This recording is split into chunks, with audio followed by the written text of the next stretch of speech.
Olá e bem-vindos a mais um MorseCast Entrevistas. Estamos hoje transmitindo em vídeo aqui pelo YouTube e em áudio pelas tradicionais plataformas de podcast. Antes de começar, o nosso agradecimento ao nosso patrocinador, o Digitaliza.ai, a loja de soluções para digitalizar negócios. Se a sua empresa está em busca de soluções para se digitalizar, ou se o seu negócio é vender soluções digitais e você está em busca de novos clientes, acessem www.digitaliza.ai. No podcast de hoje, vamos subir a régua no que diz respeito ao investimento em empresas, tecnologia e inovação. A gente fala muito aqui sobre investimentos em startups, sobre private equity, sobre venture capital, sobre angel investment, sobre diversas siglas, e hoje a gente vai aprofundar aqui numa delas, que é o private equity, que é a instância mais alta do mundo de investimentos em empresas, tecnologia e inovação.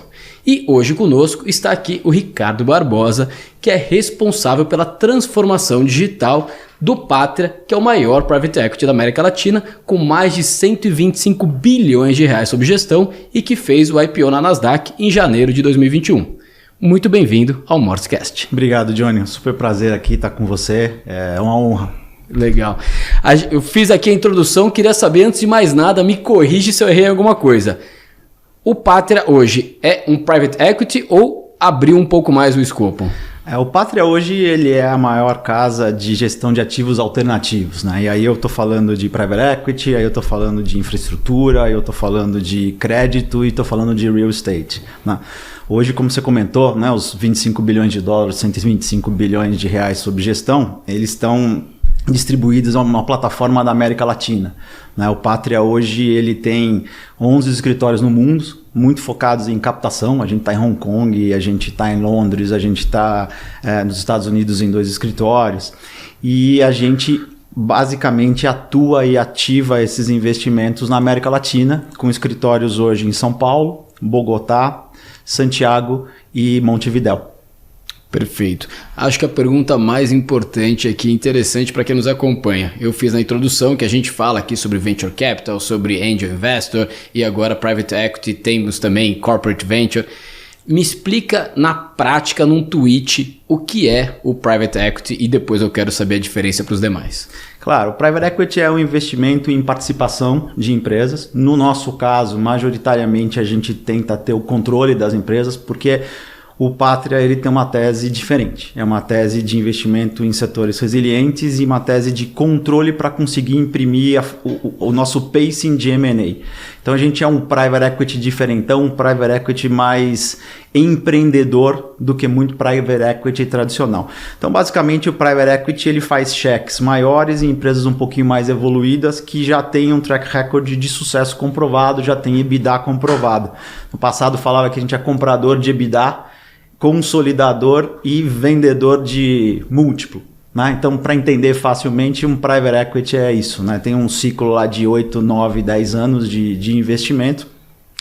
Hoje o Patria, né, ele é o maior da América Latina, tanto em private equity, quanto em crédito, quanto em infra e em pipe, que é investimento em empresas públicas. E o nosso, já estamos entrando no 7º fundo de private equity, né? Então, Patria tem mais ou menos, contando desde a formação do patrimônio, mais de 30 anos de atuação. Então, no escritório são mais ou menos umas 300 pessoas. E se você olhar todo o nosso ecossistema, tem mais de 25 mil pessoas contando as nossas investidas, né? Então, a gente é um agente transformador e, mais importante, né, é um agente transformador brazuca para o mundo. Então é uma história de sucesso bacana no nosso país. Sim, muito legal. Você falou aqui que vocês compram empresas já mais consolidadas, com EBITDA, que entregam EBITDA positivo. Primeira pergunta, o que é EBITDA positivo? É um percentual ou é simplesmente ter passado ali, ter atingido minimamente o EBITDA positivo, ou tem alguma regra sobre o percentual disso da receita? Na verdade, varia muito de indústria, né? Até para você entender, o Patria, ele é um dado interessante, né? E esse é um dado da McKinsey e um dado de Cambridge Associates, né? Se você olhar, e acho que é por isso que eu falei que é brazuca e um pouco de orgulho do Brasil. O Patria, ao longo de 20 anos, se você olhar, ele tem um retorno que é o dobro da média mundial. Então, o Net retorno IRR, sobre o investimento. Sobre investimento, né? Que é o Net IRR, é 21% em 20 anos. E nos últimos 5 anos é 31%. Então a McKinsey fez um estudo e você olhar todos os emerging markets, o Patria é a única casa de private equity e que as 5 últimas vintages, os 5 últimos ciclos de investimento, a gente foi top quartile. Então é muito difícil você ter essa regularidade, né? E essa regularidade do Patria, ela é traduzida numa estratégia muito bem definida de onde investir, como crescer e como sair. Então basicamente a gente tem essas 4 patas, né? Captação de funding, que o Patria é um outro dado muito importante. O ano passado, 28% do dinheiro de private equity que entrou na América Latina entrou no Patria. 28% de toda a grana investida de private equity veio do Patria na América Latina. Então já é né, a gente sem dúvida alguma é o maior player do mercado. Tem esse track record muito forte de relacionamento com os investidores. A gente tem mais de 300 general limited partners, né? Que são os nossos grandes investidores lá de fora, e desses caras, pelo menos 60% tem 10 anos ou mais de track record de relacionamento com a gente. Então, um braço é esse de captação. O outro braço é de investir, que aí entra um pouquinho a tese. A gente olha setores extremamente resilientes.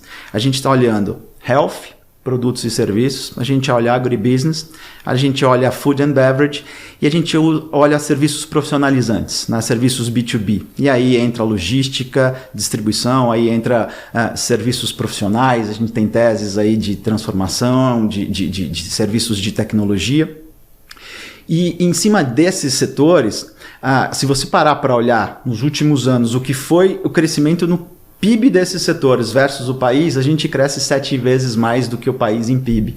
Então, só a escolha de setor e a escolha dos subsetores e onde investir por si só já é um primeiro flip dentro dessa estratégia de comprar e sair transformando e criando líder de mercado.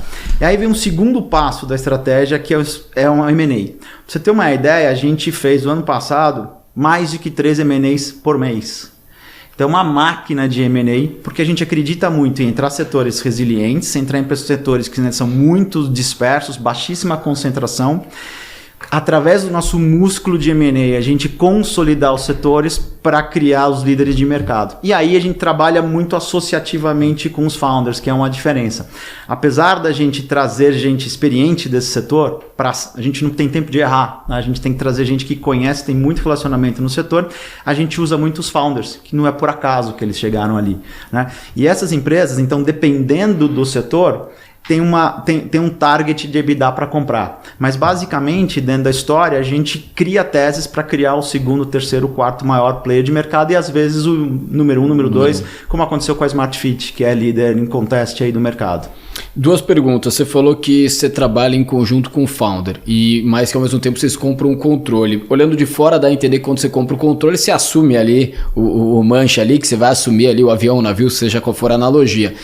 Como é que funciona? Essa cadeira do CEO, a cadeira de quem vai fazer a gestão, continua sendo do founder? O founder vai para um board e passa a ser um advisor? Vocês colocam uma pessoa? Como é que funciona isso?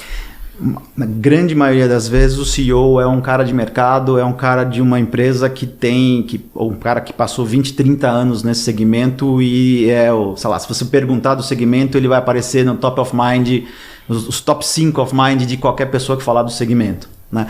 Então a gente tem lá ex-presidente do Martins tocando uma tese de distribuição, ex-presidente da AstraZeneca tocando uma tese de saúde. Eles sobem para a tese. Eles sobem para a tese, tá. Vão tocar a tese e obviamente o founder entende que, né, ele veio de uma organização familiar, ele chegou onde chegou, mas ele não tem esse preparo executivo. Então ele senta no nosso conselho. Entendi. Ele é muito bem ouvido porque ele entende o mercado dele, né? Ele sabe melhor que ninguém como é que opera o mercado, mas a gente traz um time da primeira linha totalmente novo, né? A gente tem um modelo associativo em que existe independência dessas cabeças, inclusive às vezes independência de marca, mas tem um time ali em cima que conhece bem os caminhos, que já ralou bastante o joelho, né? E aí a gente, em cima desse processo, a gente tem uma área de gestão e transformação que talvez é um dos trunfos do Patria. Hoje a gente é mais de 60 pessoas trabalhando a gestão e transformação das empresas. O que quer dizer? O Patria foi lá, estudou os setores, entendeu muito bem onde entrar, conhece track record, está vendo o que está acontecendo lá fora, está vendo que tendência está vendo para cá. resolveu fazer um determinado investimento, estudou as teses e começou a nossa jornada de 10, 15 M&As para fazer esse líder. Uma vez que fechou essa tese, a gente em casa tem um time de gestão e transformação que trabalha nesses dois pilares, né? No lado de gestão, a gente tem a figura do Operating Partner, que são ex-grandes executivos que são chefes dos CEOs. Então eles estão dedicados para ver o P&L daquela vertical. Então tem um responsável pela P&L de serviços e saúde, tem um responsável pelo P&L de agro, responsável pelo P&L de food and beverage. Então são caras que conhecem muito esse negócio e ajudam a gente também com caminhos. E aí nós temos um time de transformação, que é o time de Value Creation. Que a nossa ideia, eu brinco que chegou a graneiro, né? A gente, no estágio de avaliação da empresa, a gente veio com um playbook, já vem com um roadmap desenhado para o que fazer em 7, 8 anos. Então esse equity story da empresa, ele é totalmente desenhado no começo, e aí a partir do D+1 a gente vai para a execução. E a execução muitas vezes é criar foundation, criar plataforma de integração, porque imagina um CEO que engole 2 ou 3 empresas por ano. Né? Então, basicamente, ele é um malabarista, né? Diferente de eu estar numa Big Corp que faz poucas aquisições, ali é muito agitado. Intensivo. E a nossa missão aqui é afunilar e tirar a entropia, tirar o atrito, né? E fazer com que a coisa cresça da forma mais rápida possível, mais estruturada possível. E quando vocês olham que o mercado pode ser consolidado por aquisições e vocês partem para isso, vocês escolhem a primeira empresa que vai ser, vamos dizer assim, a ponta de lança, né? E aí depois você vai consolidando. Na tese, normalmente você já tem mapeado tudo, já está tudo meio engatilhado para o movimento ser síncrono, ou vocês entram primeiro num player e aí a partir dali começa a desdobrar a estratégia? Começa muito antes. É uma coisa super interessante que eu me surpreendi quando eu entrei na empresa. Eu tenho 2 anos de empresa, né? Uma tese, ela começa 1 ano e meio, 2 anos antes. E é interessante, 1 ano antes de você fechar o primeiro deal, você já tem um CEO, você já tem um CFO, e já tem um CTO, que é uma figura do Patria, que é o Chief Transformation Officer. No nosso mundo de digital, muito é o technology, né? Sim, sim. Então, esse Chief Transformation Officer, ele é dono do roadmap. Então, essa turma aqui trabalha com consultorias estratégicas, consultorias para diligência operacional e com o nosso time para desenhar esse roadmap e fazer esse pipeline. Então, óbvio que pode aparecer, né, ao longo dos 7 anos alguma coisa diferente, mas esse pipe de M&A e o pipe de transformação, 80% a 90% dele é construído antes da primeira aquisição. Eu ia te fazer uma pergunta aqui sobre a diferença de um private equity para um venture capital, para um angel investor e coisas do tipo. E eu acho que vou fazer a pergunta aqui, mas é interessante que com o que você vem trazendo aqui, já começo a imaginar algumas coisas na prática. Então, quando eu penso hoje um angel investor, até um venture capital, eu acho que esse trabalho antes ele acaba sendo um pouco mais reduzido e simplificado, talvez até porque eles são mais horizontais, investem muito mais em empresas, acreditando que pode ter muita mortalidade no meio do caminho, aquela tese, né? Vão investir em várias, algumas vão ficar ok e poucas vão pagar a tese inteira. Entendo que um private equity, pelo tamanho do cheque, o tamanho do negócio e tudo que vocês colocam de energia, não faz parte da tese de vocês que alguma coisa vai morrer pelo meio do caminho. Entendo que a ideia é que todas possam chegar até o final, é isso? Exato, esse é uma medição de assertividade, né? Tem um indicador ali que eu não posso revelar, mas o a fórmula secreta. A fórmula secreta, mas o Patria, olhando, né, como eu comentei, que ele está sempre top quartile, ele está top quartile não é porque ele deu 2, 3 grandes porradas, é porque ele não perdeu 2, 3 grandes porradas, né? Então, o segredo desse jogo é um segredo de regularidade. Então, é muito diferente, né? A boca do funil, né? O angel, o cara olha com risco enorme e ele olha basicamente para as pessoas que estão ali, né? Fala assim, poxa, esses caras são bons, esses caras estão no caminho certo, eu vou investir no time. Aí você entra o VC, né? Quer seja mais early ou menos early, ele já começa a olhar o produto, ele já começa a olhar o fit, ele já começa a ver resultado de crescimento, não está olhando EBITDA ainda, ele tem um cheiro de que fala assim, você vai tracionar. Então vamos comprar mercado muito rapidamente para conseguir fazer o break-even desse cara lá na frente. O Patria, ele já entra num estágio em que já começou a tracionar e você, na verdade, consolida mercado. Então esse negócio do vai dar mercado já é um given. Não, esse cara já é o 2º ou 3º player da região dele, então vamos juntar dentro da tese que a gente vai fazer esse mega gigante. Então o desafio aqui é em menos em dar certo o conceito e mais em integrar e capturar as sinergias. Né? E conseguir ser esse player relevante. Exato. E aí todo mundo fala, poxa vida, mas dado isso, tem espaço para inovação? Dado Eu ia isso, chegar nesse ponto. Acho que é a pergunta que você vai me fazer. Né? Parece um negócio tão metódico. E é interessante, a gente tem playbooks ali dentro, né? E passo a passo. E eu acho que é isso, né? Eu falando um pouco do meu mundo antigo de Samsung. A empresa não é porque ela é organizada, cadenciada, com um monte de playbook, que ela não é rápida. Né? A Samsung, para provar qualquer coisa, eu tinha lá 6, 7 pessoas para provar. Falei, puxa, engessa? Não, os caras aprovavam em um dia. Todo mundo entende a urgência do negócio, mas todo mundo está alinhado. Então, ali, dentro desse conceito, né, desse playbook de transformação, a inovação ela entra com um papel primordial. No passado, era um negócio meio difícil de pensar. Né? Você tem uma tese de 7, 8 anos, você não tinha cloud, você não tinha analytics, não tinha nada. Basicamente, o que era de tecnologia? ERP, integração do ERP, porque você precisa ter um controle financeiro sofisticado e vender um controle sofisticado, e basicamente centro de serviços compartilhados, né? Porque você compra a empresa A, empresa B, empresa C, e todo mundo tem os admins ali sendo feitos por alguém, então você montava uma grande central de serviços compartilhados. Isso é 1.0 desse conceito de value creation. Né? Aí vem para o nosso mundo de tecnologia, onde hoje você migra serviços para cloud é barata, gestão de dados é barato. Então, dentro desse conceito, uma transformação que você imaginava que fazia em 7, 8 anos, naquela história do prefeito, né? Se você faz algo em mais de 3 anos e meio, ele não faz porque ele não corta a fita. Né? O pensamento era o mesmo. Sim. Então, como você consegue fazer o foundation de uma transformação muito rapidamente, em 1 ano e meio, 2 anos, e pivotar essa transformação em 3, 4 anos, os últimos 3 anos de tese você já está monetizando.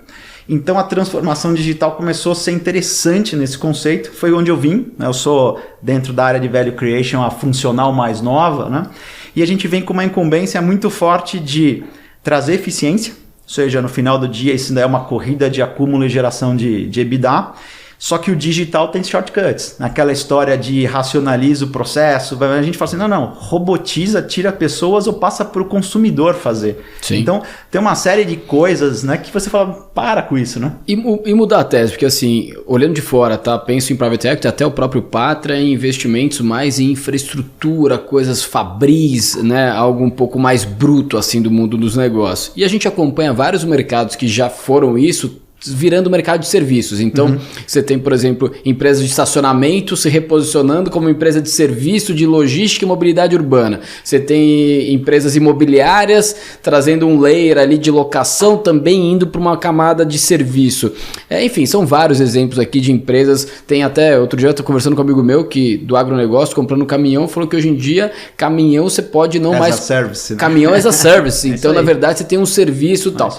Quando você olha uma tese do Private Equity de consolidar mercado, existe só este olhar de eu vou consolidar EBITDA, vou consolidar mercado, vou ter uma eficiência ali de custo, vou melhorar EBITDA, ou você de repente olha para uma tese e fala assim, eu vou pegar esse mercado que na verdade a proposta de valor é essa, vou juntar um monte de gente, mas vou botar em cima disso uma outra empresa que não tem nada a ver com isso, enfim, falamos aqui de caminhão, vou comprar 3 montadoras de caminhão, mas vou também fazer um M&A de uma empresa que não é uma montadora, que é uma empresa de serviços, para botar esse layer em cima e a partir daí não só ser o maior player de venda de caminhão ou de imobiliário, de estacionamento, seja lá o que for, mas aí fazer um impacto um pouco mais profundo.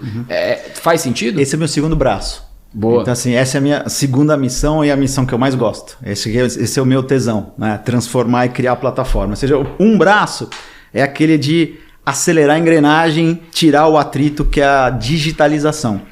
O outro braço, que a digitalização olha em trazer mais EBITDA. O outro braço, ele olha para múltiplo. O que mais eu consigo? E a coisa mais interessante é que você fala, puxa, mas dentro de um Private Equity, por que eu não um VC?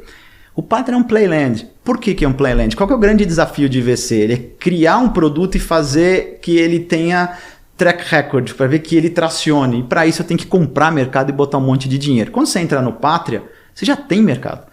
Cada tese nossa tem lá 50 mil clientes, 200 mil PDVs, 300 mil farmers. Então você olha assim, eu dou break-even para qualquer startup que tem um produto bom, porque você tem mercado. Né? E eu consigo, dado o meu business tradicional, que é o core, né? Eu não vejo digital, puro digital, sem ter um omnichannel para verticalizar e materializar. Então, dado o meu core, eu subsidiar a plataforma é peanuts. Puta, eu tenho uma plataforma as a service de X reais por cabeça, o cara me deixa um ticket médio de 80 pau. Então, eu compro esse negócio. Então, é muito fácil fazer acontecer. Então, quando você vê isso, e acho que é a coisa mais legal, e tem uma empresa nossa que está indo muito a mercado e falar o que está fazendo, o LinkedIn está bombando, nesse negócio de agro, né? É uma empresa que eu entrei 2 anos atrás, hoje ela fatura o dobro em 2 anos. É crescimento de startup, né? O agro E já era um player relevante, né? Uma coisa é uma startup crescer nessa velocidade, outra coisa é um player... Era um negócio de 4 bi, hoje já vende mais de 8 bi. Então, assim, e tem muito espaço ainda para crescer. E quando eu olhei, né, eu entro com essa cabeça de transformação digital e eu tenho 2 momentos. Eu tenho um momento de ajudar a desenhar uma nova tese, que é trabalhar com um time de estratégia, de investimentos e trabalhar o value proposition do digital, ou seja, o que mais? Né? Além do marketplace, além do commerce, além da robotização dos processos, o que mais? E eu tenho um momento em que as empresas já existem, tem 3 anos, 5 anos, e tem uma saída e eu tenho a missão de olhar o que dá para fazer, dado a empresa, o setor, a demanda do mercado por essa necessidade de plataformatizar e o tempo de fundo. Né? Também tem uma empresa que está há 2 meses de sair, você não tem muito mais o que fazer. Tem empresa que está há 7 anos de sair, você consegue desenhar um roadmap. Então, quando eu entrei, eu me deparo com um portfólio de vários players que estão crescendo absurdamente nos seus respectivos setores e me deparo com uma empresa do agribusiness chamada Lavoro, que é esse monstro, o agribusiness, carregando esse crescimento, e é uma empresa que tem lá 70, 80 mil farmers cativos. Que esse cara usava a nossa empresa para comprar adubo, fertilizantes, 50%, 50% da carteira dele ele deixava com a gente, mas em 2 episódios, safra e safrinha. Aí eu falei, caracas, você tem 70, 80 mil caras gastando o ticket dele, metade do ticket dele anual contigo, e larga o cara. Eu falei, isso não é uma empresa de distribuição de insumos agro, isso é uma agribaba. Eu tenho 70 mil caras... Gostei do agribaba. É um agribaba. E o mais legal, né? É um marketplace, focado no buyer e não no produto, né? Exato, o que mais ele precisa. Exatamente. Assim, eu estou na América Latina, estou num diferencial que o mundo nos reconhece, eu tenho lá 70 mil caras tracionando na nossa operação. E eu chego para esse cara e falo, poxa, eu vou criar uma jornada de engajamento, de planejamento, de auto-replenishment. Eu não vendo mais. Se ele planeja comigo, eu só faço auto-replenishment. Né? Ajudar o cara a aplicar, monitorar, vender, né, cara? Se eu não trabalho o sell-out, eu não trabalho o sell-in. Sim. Então, entra todo esse mundo, aí em cima disso entra o mundo de crédito agro. Que aí eu sei quanto esse cara vende, o que ele gira, como ele maneja, meu credit scoring é melhor do que de qualquer outro cara. Sim. Então eu faço o que é bom fica comigo, o que não é bom eu faço um leilão, porque o cliente é meu. Né? E aí uma bacana ainda, que assim, puxa, como é que eu engajo esse cara? Foi onde entrou a Lia, que é a BIA da Lavoro, né? A Lavoro Inteligência Artificial, que você engaja esse agrônomo ao longo da jornada por voz. O cara tá no meio da safra, naquele puta sol e um celular mais ou menos, como é que ele interage com você? Perfeito. É por voz, né? Então é muito bacana que a aplicação, você tira uma foto da safra, ele identifica uma praga e já te posiciona no marketplace para saber qual é o remédio e o vídeo de como aplicar, e te aumenta o crédito caso você não consiga comprar. É tipo o Shazam do agronegócio. É isso. Ouviu a música, essa é a música e é aqui que você vai escutar. É esse conceito de WeChat, né? Sim. Cara, e por aí vai, né? Então, exemplos... esse daí é um exemplo menos trivial, mas você pega lá a própria Smart Fit, né, cara, na pandemia. Bicho, é o personal trainer digital na tua casa, né? Eu ia chegar lá, porque eu acho que o mais bacana é isso, né, de botar esse layer e de virar ecossistema e plataforma, porque realmente o business que você vai para múltiplo de EBITDA, você está buscando eficiência, mas a hora que você transforma um negócio num ecossistema, numa plataforma, mudou completamente o mindset, assim, vira a chave. E eu ia falar exatamente sobre eles, porque o business de academia foi isso, era um business ali de, imagina, real estate, né? Real estate, era locável. Você tá falando o seguinte, a gente loca um espaço e a gente subloca horas daquele espaço para pessoas que vão fazer. É quase aquele lá de guarda-móveis, né? Então, é um business puro de real estate. E aí você põe ali um layer de serviço de saúde. Só que aí teve uma pandemia e você teve que mudar o negócio. Eu acompanhei um pouco até como cliente, mas aí passado tudo isso, o que sai do outro lado? De repente sai uma empresa que ela pode ser menos uma empresa de real estate, mais uma empresa de serviços que tem o real estate como um dos negócios, e aí uma expansão internacional que no negócio de real estate ela é mais, demanda mais investimento, é mais demorada. Quando você vai para um layer de ecossistema e plataforma, você pode expandir isso e aí, imagino eu, ir para múltiplos que explodem desse mundo tech de ecossistema. Acho que o grande aprendizado é que sai uma empresa com um LTV muito maior, né? A empresa que conhece mais o cliente e retém mais o cliente. Porque antes você tinha premissas, né? E você não ouvia o cliente, você fazia o cliente se deslocar para ir para aquele lugar treinar. Eu era um tipo de persona que eu falava assim, cara, 40 minutos de trânsito, dificuldade de estacionar o carro, você tem que treinar. Muitas vezes, dependendo do horário que você ia treinar, na hora do almoço, você tinha que almoçar, correr, aí você vai, toma banho, volta, você olha assim, você fala, cara, é incômodo esse processo dentro do nosso dia a dia. Então, o que eu posso levar para minha casa, para fazer em casa e usar a academia para fazer alguma coisa que eu não tenho condição de levar para casa? Aí vem o conceito Peloton-like, né? Porque eu vou para academia, gasto todo esse tempo que eu comentei para ficar 40 minutos pedalando. Sim. Pedala em casa. Para ficar na esteira, faz esteira em casa. Agora, eu vou fazer um exercício direcionado de musculação, eu não tenho condição de fazer em casa, mas você não faz todo dia. Então, você dá uma conveniência tão grande para o usuário no final do dia, que você ganha o cara. Você está dando canais, está dando alternativas, né? Então, o business nasce com uma premissa e o digital vem desafiar essa premissa. E o legal é que ele desafia essa premissa do consumidor para dentro, porque a empresa está acostumada a desenhar o processo para fora, né? E entra dentro do carro, né? Da jornada. Eu falei carro ali porque eu pensei na Volkswagen. Esse projeto do carro da Volkswagen foi um projeto que eu fiz no meu mundo anterior na IBM. E a Volkswagen entrou muito atrasada. A Fiat tinha feito um monte de coisa, uma série de gente fazia um monte de coisa. Eu lembro um papo lá com o presidente, ele falou, mas e aí, como é que a gente entra nesse negócio? Eu falei, diferente de todo mundo.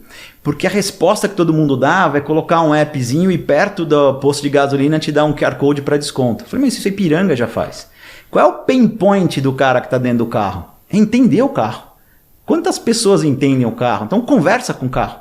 Foi onde que criamos o conceito do manual cognitivo, que explodiu do Brasil para o mundo, foi para os Estados Unidos, foi para a China. Por quê? O pain point do usuário ali dentro era entender o carro, saber como é que ele fazia operações básicas. Pô, como é que troca um pneu? Quantas mulheres não sabem como é que troca o pneu, né? Como é que eu conecto com a minha seguradora e troco uma bateria online? Eu tenho que ir numa concessionária. Então, cara, é começar a resolver problemas simples do dia a dia das pessoas e dar caminhos e alternativas que estão levando para um estágio maior de praticidade e comodidade. Aí você pegou o cliente e travou. Então a gente está fazendo, se fala na área de saúde, um negócio muito louco. A gente tem a maior rede de clínicas oftalmológicas da América Latina, que agora está virando uma rede de clínicas especializadas, multi-especialização. Então tem oftalmo, urologia, ortopedia. E quando a gente começou a falar de digital, aí eu lembrei dos meus pain points. Esse é o legal, né? Eu sou um bicho viciado em design de serviço, né? Então eu olho aquilo e falo, peraí, eu nunca gostei de ir numa clínica fazer uma consulta porque tem aquele negócio, né? O tempo de transporte, 50 pilas para estacionar um carro, 30 minutos, o cara olha para tua cara 10 minutos na consulta e fica escrevendo um papel em branco. Pá. Eu falo, cara, como é que eu faço essa clínica sair fora da clínica? E olha o múltiplo desse negócio, porque quando você cria uma plataforma, esse negócio é maior do que o teu real estate. Não, a plataforma da Smart Fit é maior que a Smart Fit. A plataforma da Lavoro é maior do que a Lavoro. A plataforma da Opt, que é a clínica fora da clínica, é muito maior do que a Opt. Se o cara não quer ser comprado e entrar na tese, ele usa a minha plataforma. Isso ninguém reinventou a roda, né? O sistema do Objetivo já fez isso há muito tempo atrás. Né? E aí eu queria fazer... Então, a gente falou sobre tudo isso e eu queria voltar então. Porque a gente falou o seguinte, a tese do Private Equity e do Pátria é consolidar. Então, ali aprova uma tese, tem um valor, vamos para aquisições, 10, 12, 15 aquisições que consolidam o mercado. E a gente falou aqui de botar um layer de serviço que transforma isso em plataforma. Aí, uma pergunta... Poderia ter uma tese onde você não precisa comprar 10 empresas e uma única vira a plataforma e você consolida o mercado via plataforma e não via aquisições? Onde você falou o seguinte, olha, eu tenho um grande player aqui, eu vou botar o dinheiro, em vez de botar o dinheiro nas aquisições, eu vou para essa tese de ecossistema ou de plataforma, porque daí os demais players, eu não preciso fazer um movimento de M&A, mas eu posso atrair eles para dentro. Então você bota muito mais um layer de você ser o horizontal ali do marketplace, da plataforma, ecossistema, seja lá qual for o nome. Tem algum exemplo disso? Faz sentido? Talvez a SmartFit ou a SmartFit teve aquisições também de outras redes antes de virar esse layer de plataforma? Lá tinha muitas aquisições e muito orgânico, né? A empresa expandiu muito organicamente porque muitas vezes não tinha muito o que adquirir e era mais rápido de expandir. Mas é um conceito interessante que a gente vai se deparar e eu acho que depende muito da maturidade do segmento do mercado que você entra. Né? Então, tem um lado que é o equilíbrio, ou seja, se eu criar uma plataforma e conectar todo mundo, eu começo muito mais asset light, mas tem um lado do CAC. Então tem esse balanço. Né? Quando eu tenho via M&A o mercado e vou consolidando, e aquele negócio do chicken egg, né? Então quando eu tenho o mercado e estou colocando a plataforma e vou trazer parceiro, você chega para o parceiro, a gente montou vários CVCs e é muito interessante que muitas startups chegavam para a gente e falavam assim, aceitavam às vezes a gente nem colocar um cheque, a gente inverter, a gente dava volumetria para ele porque o cheque ia para comprar cliente. Então a gente dava o cheque, dava a volumetria para a startup e a startup se encaixava na gente porque a gente acaba sendo um financeiro estratégico. Então, eu acho que o futuro desse negócio é um equilíbrio, porque para você fazer uma plataforma e fazer ela virar, né, o modelo iFood, são toneladas e toneladas de dólares que estão sendo colocadas ali. No nosso negócio, acaba sendo muito arriscado criar uma rampada como um iFood. Então, eu consigo tentar balancear o real e o digital e tentar ter alguma coisa de retornos intermediários. Vai ser talvez um múltiplo de saída do iFood? Não, mas tem aquela questão da regularidade. Perfeito. O Pátria é um negócio super bacana, né? Que você pega, eu comentei que os nossos retornos são o dobro da média se você olhar 20 anos, se você olhar 5 anos. E o mais interessante, assim, é o dobro da média com uma alavancagem financeira quase zero. A gente tem a missão de fazer as empresas crescerem com dívida zero. O Pátria não gosta. O Pátria é banqueiro, entende esse mercado maluco, né? Que estava CDI a 5 e virou 13. Então, a gente trabalha muito forte com baixíssimo endividamento e muita alavancagem operacional. E a alavancagem operacional é isso, né? É velocidade de transformação, experiência. Então, é muito difícil chegar e falar, vou fazer um all-in muito arriscado, porque ele tem uma reputação. E a gente quer continuar sendo top quartile todo vintage. Isso é o que é a nossa bandeira. Porque quando o cara lá fora vai fazer uma alocação, ele olha, é igual a gente, né? Fala assim, pô, aonde é que eu vou colocar? Talvez o risco ele não quer comprar na América Latina. Sim. Então tem um pouco dessa cabeça do investidor global. Né? O risco ele compra nos Estados Unidos, o risco talvez ele vai comprar na China, o risco vai comprar no Israel. Na América Latina ele talvez tenha uma reticência maior a risco. Não estou falando de um... O próprio SoftBank, olha o quanto ele coloca aqui, olha quanto ele coloca mundialmente. Né? Então, a gente já sabe que a gente vive num ambiente mais complexo. Então, o próprio ambiente mais complexo... Ele o ambiente também já é o risco. O ambiente já é mais arriscado. Senão é o risco exponencial, é o risco do negócio no risco do... E pro bem e pro mal, porque é engraçado, por aqui já ser um risco e pra gente já saber lidar nisso, a gente é muito mais resiliente às ups and downs de mercado. Então, o que acontece no mercado global, a gente sente menos. Cara... Mais uma chuva, vamos pegar o guarda-chuva e vamos pra rua. Né? Não é aquela coisa, nossa, vai chover. Sim. Tá acostumado, né, cara? Na verdade, você já tá molhado e nem percebeu que tá chovendo. Né? Me dá aquele guarda-chuva e vamos pro mato, né? Deixa eu trazer um outro ponto aqui, aí só seguindo o último ponto aqui desse assunto. E aí essa consolidação, ela precisa ser horizontal ou ela pode ser de certa forma vertical? Vou dar um exemplo aqui. A gente estava falando do desafio, né? Você citou o CAC, ou seja, você vai começar a ter a plataforma e tem que ir atrás da audiência. Eu vejo 3 layers assim. O layer da empresa que tem o produto ou o serviço, seja lá qual for vendido, comercializado. Aí você pode ter um layer de uma camada tech. Então vou pegar aqui o exemplo da SmartFit, né? Você tem ali as academias, tá? Você tem uma empresa que tem academias, tal, você sai comprando mais academias, mais endereços de academia. Aí você precisa ter ali uma plataforma. Poderia ir para aquisição, sei lá, de um Strava, de um Runkeeper, ou seja, de um aplicativo, um MyFitnessPal, um aplicativo, uma plataforma já existente. E aí depois você tem esse layer de ir atrás do CAC, e aí tem um ponto que eu tenho acompanhado muito, as empresas de mídia são empresas que estão sofrendo muito. Não à toa a gente vê grandes empresas, né, Abril, o grupo Editora 3, tal, sendo vendidas para empresas de negócios, porque o business de monetizar a mídia pela mídia é meio desafiador. Mas na mídia você tem ali audiência. Você fazer uma análise vertical, onde você parte de uma empresa, onde você tem a estrutura de produto e serviço, compra um layer de tech, onde você faz a transformação e de repente compra um player de mídia que já tem audiência e talvez seja o mais barato, né? Ele tem ali a audiência, mas talvez na análise ali de múltiplo seja o mais barato, porque tem um maior desafio de mercado. Aí você blocou, você tem lá o alicerce do produto e serviço, o layer da transformação e em cima o CAC. Faz sentido esse modelo? Muito. E a gente está avaliando.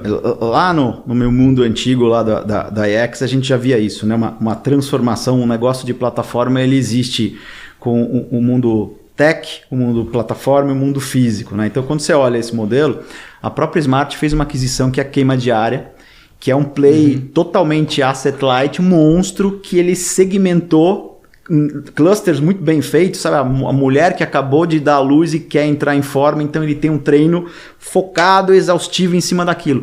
E uma máquina de venda digital. Então ele não precisa da Smart Fit para existir, mas ele complementa muito bem esse conceito. Então saiu do mundo hard, criou as plataformas delas, né? Criou lá a Smart Nutrition, criou toda a parte do concierge digital e comprou a Queima Diária também para pegar um nicho diferente. E aí você colocou um negócio, né, que é o terceiro pilar da plataforma, que é lá, você tem lá a tecnologia, você tem o físico e você tem o engajamento, né, que alguns começaram plataforma por aí, e-mail e chat, e outros acabaram indo até aí, tipo Magalu, né, que puta, eu comprei todos os caras que falavam de celular, porque a hora que o cara tá tentando entender a diferença do A para o B, já tá no meu parquinho, eu já tô sabendo. Então, esse lado, na verdade, para quem quer plataforma, ele é fundamental. Porque assim, qual que é a briga, né? É para atrair o cara, reter o cara, conhecer o cara aí entre o AI, né? Porque quanto mais tempo ele passa na minha sala, mais eu converso com ele, mais conversando com ele, mais tenho chance de entender e oferecer a coisa certa na hora certa para o cara. Então, é um pouco nesse conceito que entra muito a Startse dentro da nossa tese, do nosso negócio, que é uma boca de funil fantástica que traz as pessoas e, na verdade, capacita as pessoas para pensarem com essa nova cabeça, né? desse novo mundo. Acho que é o conhecimento agora, né? Acho que essa muito feliz, né? Essa terminologia do knowledge, né? Sim. Então, a gente, sem dúvida alguma, né? No negócio da Lavoro, que a gente está criando esse Connected Farm, a gente está acoplando, né? Engajamento, curadoria, informação, inclusive acoplando um play que a Startse adquiriu de uma vertical de agribusiness. Por quê? Eu tenho que ensinar esse cara a ser produtivo. Não é, o cara que é muito produtivo, é empresário, ele não é o cara que se beneficia muito da plataforma, ele tem acesso. Agora a gente tem uma base de milhões de fazendeiros médios que esse cara não sabe como é que ele faz a gestão do negócio, ele não sabe como é que ele deixa de usar um adubo X para usar um biológico, ele não sabe olhar a produtividade, ele faz o negócio do jeito dele, mas a gente consegue entender e abrir a cabeça do cara, e abrir na cabeça do cara você roda a plataforma como um todo, né? Porque o ser humano, o desconhecimento leva ao medo, né? Então é muito importante esse lado da mídia, né? O lado do conhecimento, para dar um pouco de segurança. E é um pouco do Pátria a minha gestão de transformação, né? Como é que eu consigo olhar para esses caras, né? Eu brinco que eu entrei no Real Madrid. O cara ganhava todo o campeonato. Como é que eu entro nesse vestiário dos caras e falo, moçada, Zidane, dá para fazer mais 3 gols, né? É meio difícil, os caras olham para mim, quem é você, cara pálida? Então, a primeira entrada que a gente fez ali, e foi muito interessante, eu criei um Digitalks. Que eu pegava todo mundo ali, toda quinzena, vamos falar de tecnologia, vamos falar de conceito, vamos falar de experiência, vamos falar... Porque se esse cara começa a entender e fazer o lé concré, eu exponencializo a minha força de transformação, porque sozinho não vou fazer nada, né?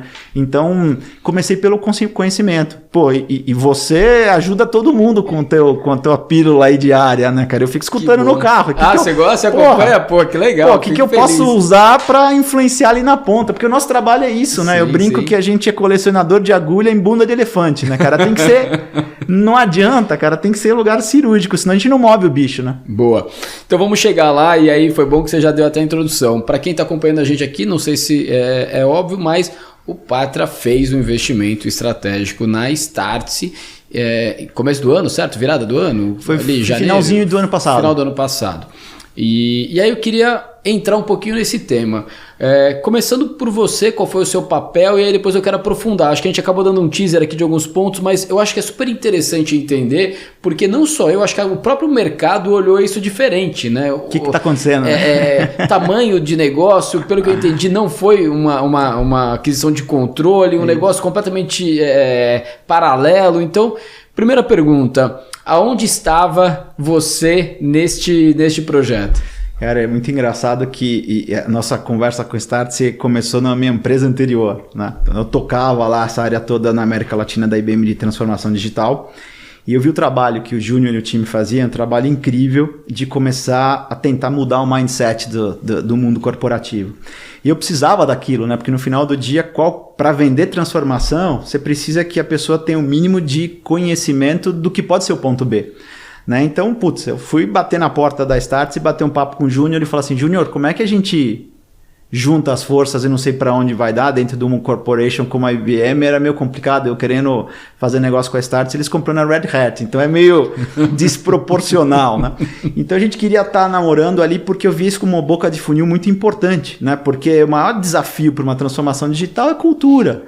Se não vem lá de cima, não acontece, né? Sim. Vira um monte de puff, tá todo mundo acostumado a... Então, mesa de ping-pong, pebolim, chopeira. Então, e aí destrói o nosso conceito, porque é um negócio muito sério, um negócio que dá muito resultado. Uma coisa engraçada que outro dia eu vi, pegaram um e-commerce, e aí pegaram dentro do e-commerce, criaram ali uma área do e-commerce que era o kit transformação digital, que era para você comprar no e-commerce a mesa de ping-pong, o balanço, a rede, o puff, a chopeira e a geladeira de cerveja. Pronto! Você conseguiu comprar no e-commerce a transformação digital da sua empresa. Fantástico. Eu falei, é quase isso, né? É a cabeça do empreendedor. Não é? Eu achei fantástico. Esse mandou bem.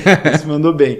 Então, veio esse conceito lá e quando eu venho pro Patria, o Patria chega tudo no Patria, né? Então, o Patria é um grande polo de atração de oportunidades de investimento. E aí um dos sócios se aproximou e veio comentar comigo, Ricardo, você está aqui para ver transformação digital, há algum tempo a gente conversa com o pessoal da Startse, a Startse teve uma imersão junto com o Patria que ela fez, você quer olhar esse negócio? Eu falei, eu já conheci o Júnior, vamos para dentro. Então meu papel muito ali foi ajudar a dar o link, ou seja, criar... Mas na época a Startse como prestadora de serviço. Como prestadora de serviço. Ainda não estava dentro de uma esteira de M&A. Não, a Startse já tinha feito alguns cursos, tinha falado com o board do Patria, esse trabalho que ele faz com o mundo corporativo, o Patria já tinha ido beber nesse mar da Startse. Então, quando eles vieram comentar, né, dessa aproximação, eu falei, tem samba aí. Porque olhava para mim, né, eu falei, eu tenho que transformar hoje 25 empresas. E o maior entrave dessa transformação não é o ritmo frenético que a gente faz de aquisição, de integração. O maior entrave é o CEO, a cultura. A gente brinca que é a coragem corporativa, né?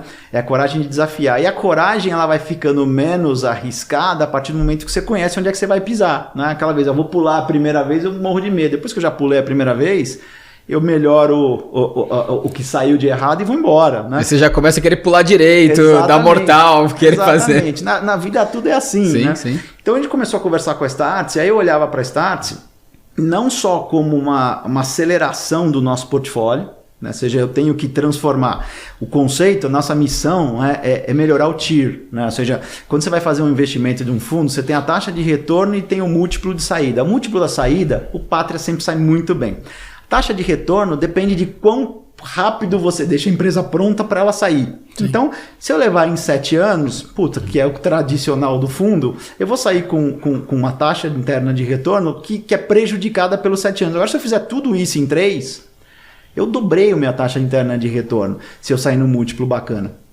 Aí, o que acontece? Para eu acelerar, obviamente eu tenho que trabalhar as alavancas digitais, mas eu tenho que trabalhar aqui em cima esse conceito do novo para criar as plataformas e aumentar o múltiplo. Então, o que eu quero fazer, minha missão ali é exponencializar, né? Não só reduzir esse TIR, mas exponencializar o MOIC criando plataforma. Aí, quando veio a Startse, E eu falei, poxa, é uma grande oportunidade. E a tese, na minha visão, no Startse é muito maior, né?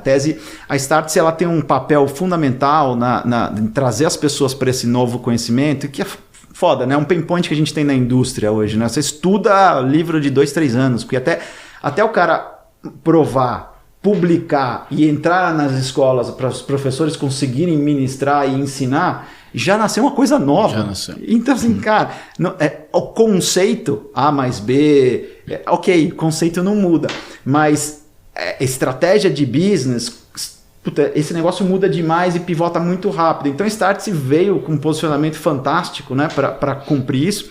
E aí, quando eu olho para a Startse, você começa a olhar um pouco o passado, quem que empreendia? Era o cara desempregado, né? Sim. Ou é o cara que não tinha acesso, que ia para a rua vender, fazer qualquer coisa.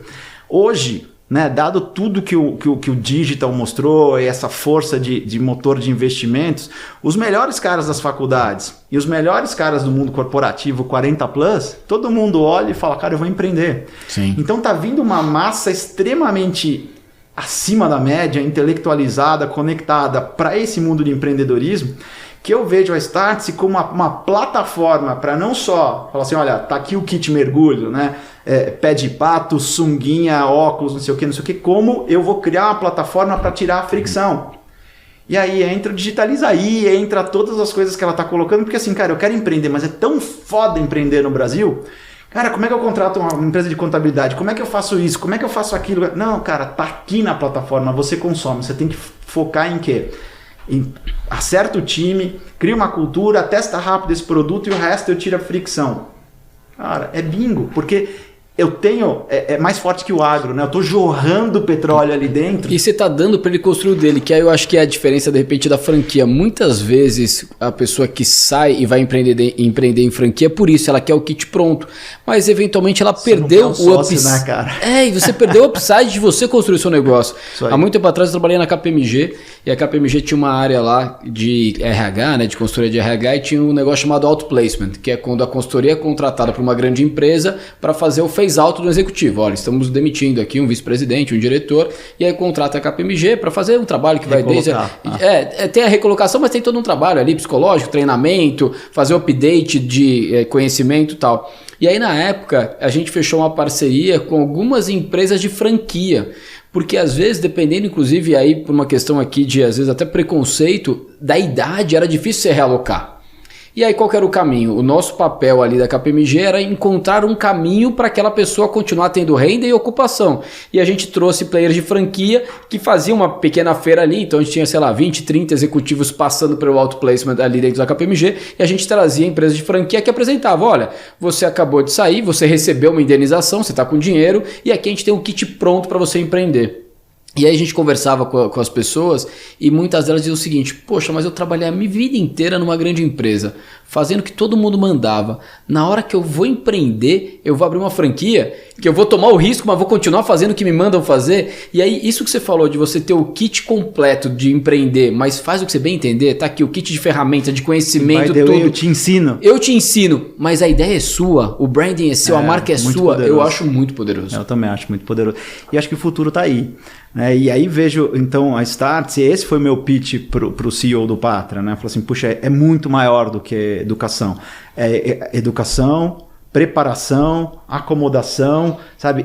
E vai entrando, né? E aí você entra todo lado da cap table, né? Ou seja, puxa, eu quero montar alguma coisa, cara, como é que eu consigo funding? Né? Você tem todo esse mercado secundário aparecendo, você tem um monte de startup que pode se acoplar. Então... para mim é a escada, né? Eu gosto muito dessa analogia de quem é a ponte, né? Então a Startse para mim é uma ponte para um Startse ou para um Restartse, né? Sim. Cara, assim, a crise dos 40, né? Todo mundo... Eu já tive, não crise, mas, cara, cada vez que eu mudava de empresa, eu montava uma startup porque você tem uma ideia e fala assim, cara... Quero fazer. E cadê esse Restartse, né? Se eu tivesse essa plataforma, eu tava lá dentro. E às vezes até tem paralelo, né? E eu vou querer saber das suas startups, mas duas coisas antes. Primeiro, eu não sabia. Então, quem levou a tese, quem convenceu o CEO do Pátria para fazer o investimento na Startse foi você, é isso? É um time grande. Mas você tava lá... Na verdade, eu tinha uma função dentro da peça. Do Lego ali. Eu era o cara um pouco mais de conceito. Vão chegar para mim e falar, Ricardo, essa ferramenta te ajuda, não ajuda, como é que isso alavanca o todo. Mas eu fiquei fora do mundo de valuation, fora do mundo tradicional. Até porque conhecia a turma, né? Eu podia estar enviesado pela paixão. Sim, sim, né? sim, então, sim. eu era o pitcher ali dentro. Você né? foi o pitcher, legal. E aí uma outra coisa que você falou, e aí você comentou do Digitaliza aí só para colocar também a audiência aqui, Pátria, investidor da Startse, a Startse, investidora do Morse, do Digitaliza, então estamos conectados. Mas é interessante que a forma como vocês, investidores da Startse, viram a Startse é muito parecida com a forma que a gente, Morse, Digitaliza, viu a Startse e como as coisas se uniram.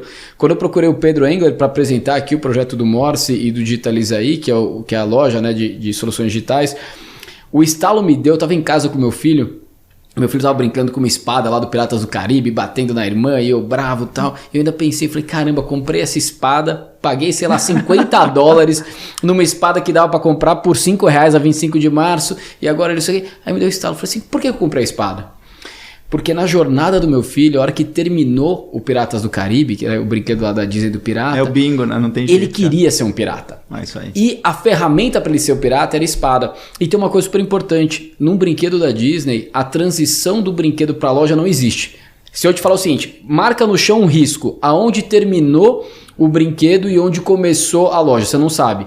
Acaba sendo quase que uma coisa imerso, só. É isso aí. Aí eu falei assim, caramba, mas se a gente está montando um marketplace de software...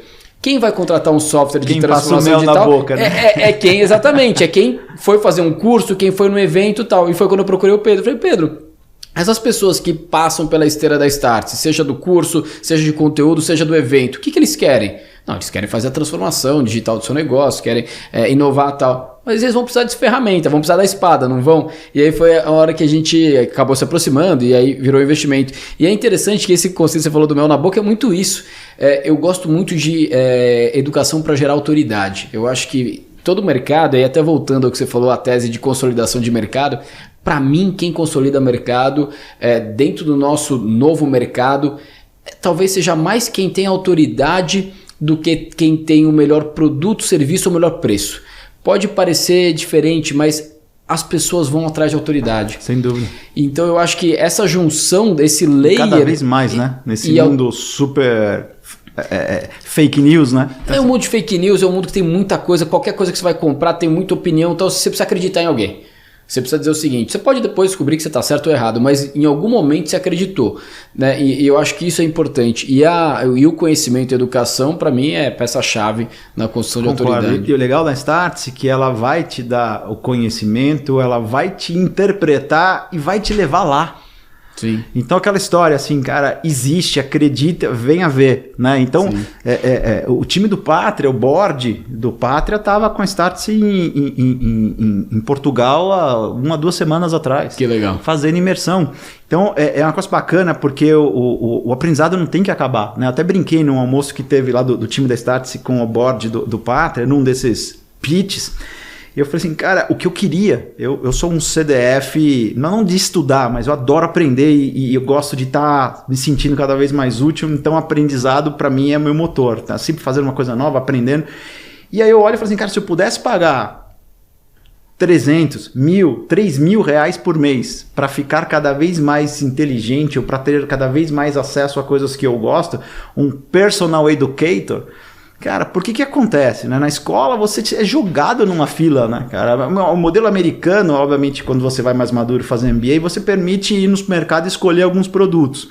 Mas essas escolhas também são dolorosas, né? Porque esse erro implica em alguma quantidade grande de dólar ou deixar de fazer alguma coisa, né? Então é muito difícil você prever. Então esse negócio da Startse de pílula aprofundar e voltar e você tá sempre aprendendo, cara, o maior investimento que a pessoa devia fazer nela é assim, a plano de saúde e a conta desenvolvimento pessoal, né? Que aí passa pelo conteúdo e passa pela qualidade de vida, né? Então, cara, são 3 contas que eu pagava o resto da minha vida. Total, e você falou sobre o mercado, eu tenho uma analogia que eu faço que é o seguinte, por exemplo, é difícil fazer a compra do mês de casa, não é? Você precisa pensar o que você vai comprar. Imagina fazer a compra do trimestre. Pô, ninguém faz compra de ano, você faz compra do ano da sua casa, quantos leites você vai precisar e tal. Imagina a compra da vida toda. Imagina fazer a compra da vida toda de supermercado da sua casa sem ter mudado para sua casa. Para mim, a faculdade é isso. É isso aí. Você vai ter que... Eu fui engenheiro sem saber o que ia fazer. Você vai fazer o seguinte, tá, então assim, eu nunca morei sozinho, eu tô indo e eu vou ter que comprar hoje tudo que eu vou precisar para minha despensa dos próximos 20 anos. Mas eu não sei se eu vou tomar leite, se eu vou tomar água, se eu vou tomar suco, se eu vou ter uma alimentação mais saudável e tal. Então, quando você vai para uma faculdade tradicional, é isso. Você não sabe qual é a sua profissão, você não sabe o que você gosta de fazer, você não sabe onde estão os seus desafios, onde a sua capacidade é melhor ou pior, e você decide lá mergulhar em 4, 5 anos de estudo. E quando você vai para o conceito de lifelong learning, quebrando em pílulas, é você ir no supermercado comprar as coisas para sua despensa ongoing. Opa, faltou leite, não gosto mais de leite, faltou água, pô, tenho um filho, agora tive mais um filho e tal. Então, eu acho que isso que você falou, eu tenho muito e quando eu falo, a gente no Morse já fez algumas jornadas de educação também, eu abria dizendo isso. Aqui, a gente vai te dar pílulas de educação. A gente chegou a lançar, e precisamos até retomar, porque foi super elogiado, o Learning Cast. Era uma plataforma de learning em podcast, onde todo dia, 5 minutos, ensinando um termo e um conceito de mercado. Você aprende sem perceber que você está aprendendo, e muito atrelado ao dia a dia. Legal. Agora, o que eu queria conhecer mais de você? Quer dizer, eu já conheço, mas eu queria que as pessoas conhecessem mais de você. Você falou que você já empreendeu. Outro dia a gente fez um podcast aqui com o Edu Lira e com o Eco Monetário. Eles usaram um conceito super interessante que é do alfinete ao foguete, né? Ou seja, você acaba tocando de tudo um pouco. Eu acho que dá uma visibilidade interessante. Então, você ainda, né, empreendedor, começando o negócio do zero, desenhando o negócio do zero, e do outro lado está na maior private equity da América Latina, com 125 bilhões sob gestão. Eu acho que explorar esse leque vai ser interessante. Então, num tweet, Ricardo Barbosa. Cara, o Ricardo Barbosa é um apaixonado por gerar valor. Criar valor, perfeito, agregar valor, e apaixonado por gente, apaixonado por aprender. Acho que eu vou roubar seu tweet. Cara, e é engraçado que esse conceito de value creation sempre veio na minha cabeça, e sem pensar em value creation, sem pensar em pátria, é muito doido, né? Ou seja, primeiro, cara, eu sou, assim, filho de pais, de um lado alemães, de um lado italianos, e todos muito caseiros, né? Então, só aquela coisa de família acima de tudo, né? Deixei de ter muitas decisões na minha vida que eu podia ter tido, eu não fui por causa de família, né? De estar perto, de ver crescer. Eu sou um farmer, sabe? Aquela coisa de... a gente tem... Meu pai faleceu em 2017 e além dessas coisas eu virei fazendeiro. Que legal. Só que eu sou o fazendeiro mais digital possível. Eu fico imaginando já. Antes de vir para cá, tava no trânsito, né? O velho trânsito de São Paulo. São Paulo ensinou pra gente fazer o carro virar um escritório, e graças ao WhatsApp, graças ao Zoom, graças a todos esses caras, você consegue ser produtivo. E você tava operando um drone, mapeando a fazenda. 40 minutos falando com o pessoal de lá, para entender como é que tá aqui, como é que tá ali. Então, assim, imagina, você não é um cara do business, você se mergulha num negócio desse, de uma hora para outra, cuidando de gado. Então, putz, é bacana que você acaba usando, né, o que você aprendeu. Então, a plataforma de produtividade, gestão, as bichinhas hoje são muito mais produtivas do que antes. Então, tem esse mundo ali, né? E quando eu ia fazendo, eu lembrava do meu pai muito, eu não era o cara que gostava de andar no cavalo e correr. Eu gostava de alimentar o cavalo. Eu gostava de sentar, assobiar e o bicho patar aqui. Então tem um pouco essa minha característica, assim, de gostar, de montar e de crescer. E aí na minha carreira, eu sou engenheiro da Poli com um mestrado em MBA no MIT, né? Então o cara gosta de exatas, né? E é interessante, você fala disso, talvez o MIT tinha 2 anos de formado, foi meu primeiro empreendedorismo. Porque é aquela história, né, cara? Você vai gastar, eu voltei zerado para casar. Olha o risco que eu tomei naquela coisa da crença, né? Eu sabia que ali eu ia tomar um grau a mais de conhecimento, eu trabalhava em consultoria, então eu joguei all-in, né? Você volta sem quase nada no bolso, casado, você olha para a pessoa que te vê numa consultoria, numa carreira bacana e fala, bicho, você zerou, vamos começar com um tanque vazio. Então, essa coragem, né, que a gente começa a tomar, ela não pode morrer, essa chama, né, de acreditar e perseverar. Então, foi um cara que começou com muita sorte trabalhando em consultoria, e uma consultoria que começou dentro da Brahma. Então logo assim sai um molecão da faculdade, você entra lá trabalhando com o board da Brahma na compra da Antártica, naqueles projetos todos de eficiência operacional. Então, eu era o estagiário quietão que ficava tomando nota e vendo aqueles caras com conhecimento e com nível de conversa tão detalhado que não está longe do que eu via na faculdade, né? Sim. Então foi uma grande escola, e a grande escola que eu tive ali, né, que foi com a área de gente, tem uma a Regina Langsdorff, que era do board da Brahma, ela falava, uma empresa ela é uma missão, ela é uma meta bem desdobrada e um conjunto de gente com vontade de fazer. O resto, você faz qualquer empresa acontecer. Então, para mim, foi muito importante esse ensinamento, né, de como é que você monta o alicerce para fazer essa empresa se auto-refitar e começar a gerar resultado e crescer. Então, dali eu passei para outras consultorias, fui muito focado na Day Short, nessa consultoria que eu trabalho, a Grades, na época ela trabalhava no portfólio da GP Investimentos. Então, de cara, eu já conhecia esse mundo de Private Equity, né? Então, rodei um tempo bom por consultoria, saí dessa consultoria, fui trabalhar na Kearney também, muito focado no que a Kearney fazia na época, quando nasceu o e-business, né? Então, todas as consultorias perderam um monte de gente. Eu tinha lá 2 anos de formado. Eu falei, e aí, cara, nem sei consultoria, para que lado eu vou, né? O que eu faço? Então, louco para ir para esse mundo de business, mas você tem 2 anos de formado em consultoria, você é mais caro que o analista e sabe muito menos do que o gerente. Então, você fica num meio caminho ali que você fala, pô, não tô pronto. Eu falei, vou continuar minha rota de consultoria, aumentar minha largura, porque eu tinha feito um Master em Brahma Administration, né? Porque 2 anos na Brahma fazendo todos os projetos, eu falava, ou eu vou para Brahma, Sim. ou eu continuo minha trilha de consultoria. E aí eu falei, puxa, eu quero ser mais wide, quero aprender mais. Aí eu fui para a Kearney, fiquei lá 4, 5 anos, no meio do caminho fui para MIT. Voltei e fiquei muito com telecom, que estava bombando o celular, né? E eu era um cara que tinha feito 2, 3 projetos de fusão, e o da Antártica e Brahma foi o maior case no Brasil Sim. naquele momento, né? E aí eu acabei entrando muito nesse mercado de celular, que era um mercado muito em ebulição, muita coisa acontecendo, isso muito dinâmico. Claro. Isso na IT Kearney ainda. E aí eu entrei fazendo um projeto na Claro de planejamento e fui para lá, né? Me incomodava aquele negócio de consultoria, de que assim, poxa, eu tinha feito 1 ou 2 projetos, eu era especialista. Não sabia nada. Eu sabia aprender. E sabia perguntar e aprender mais rápido que as outras pessoas, mas eu não conhecia telecom. Então eu falei, puxa, agora eu vou mergulhar. Tive o prazer de trabalhar com o presidente da Claro, montar uma área de planejamento estratégico, quase que uma mini consultoria dentro da Claro. E aí numa das rodadas dessa de consultoria, de planejamento, a gente criou um business que era uma vertical de enterprise, que era a Claro Empresas, que até então era uma diretoria comercial. E aí, eu estava envolvido nesse desenho, nessa criação, o pessoal me deu a chance. Falou, moleque, vai lá tocar. E aí o consultor, que estava acostumado a ter 4, 5 pessoas no time, desvio padrão baixíssimo, né? Sim. Vai tocar uma área de 5 mil pessoas, que é a área da Claro. 5 mil pessoas, a área. Contando direto e indireto, né? As revendas. E era o patinho feio da empresa, que foi aquela época em telecom que o serviço estava ruim, né? E, puta, crise, a gente foi pro Planalto fazer apresentação, todas as teles.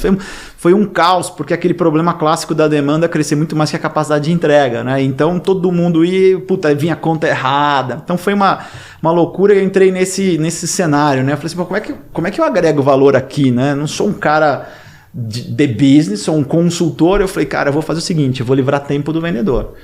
Todo o resto, todo o entorno eu conheço todo mundo de engenharia, então eu vou fazer o seguinte, me dá 80% dos seus problemas, eu vou resolver internamente aqui, você vai vender. Cara, em 5 anos dobramos o patamar de venda, em 5 meses. Aí depois fui tocar a Operação Brasil, isso começou em São Paulo, em 7 meses dobramos o patamar de vendas. E cara, aquilo era uma cocaína, né? Você trabalhando com o vendedor e falava, bora, então começa a trabalhar nas alavancas e a resposta vem muito rápido. Então a gente saiu de penúltimo pior operadora, acho que foi em 2005, ranking Anatel, para segunda melhor, só estava atrás da Sercontel, que é um bairro perto do que era uma Claro, né? Então a gente virou e começou a mergulhar, então aquilo lá para mim foi uma segunda paixão que eu vi, né? Que é aquela paixão de entregar, né? De fazer acontecer, mirar. Eu brinquei com a galera, eu desenhei a gente fez um offsite, risquei no chão lá, peguei uma pedra, risquei e falei assim, ó, a gente vai para cá, quem quiser atravessa, quem não quiser tchau. E fomos embora, né? Jerry Maguire. Vambora que a gente tem que achar o emu, né? Tem aquela, né? Vamos para cima. E aí no meio do caminho eu saí para fazer, fui chamado um headhunter que era ex-chefe na consultoria, para aparecer um negócio maluco que precisavam de um COO na área de entretenimento. Eu olhei assim e falei assim, cara, acho que o cavalo tá passando. Aí a minha conta foi, se der tudo errado, qual é o custo dessa oportunidade versus investimento. Sim. Cara, eu era diretor executivo na Claro com 26, 27 anos. Eu falei, se eu perder 2 anos da minha vida, não vai mudar nada. Vai mudar. Né?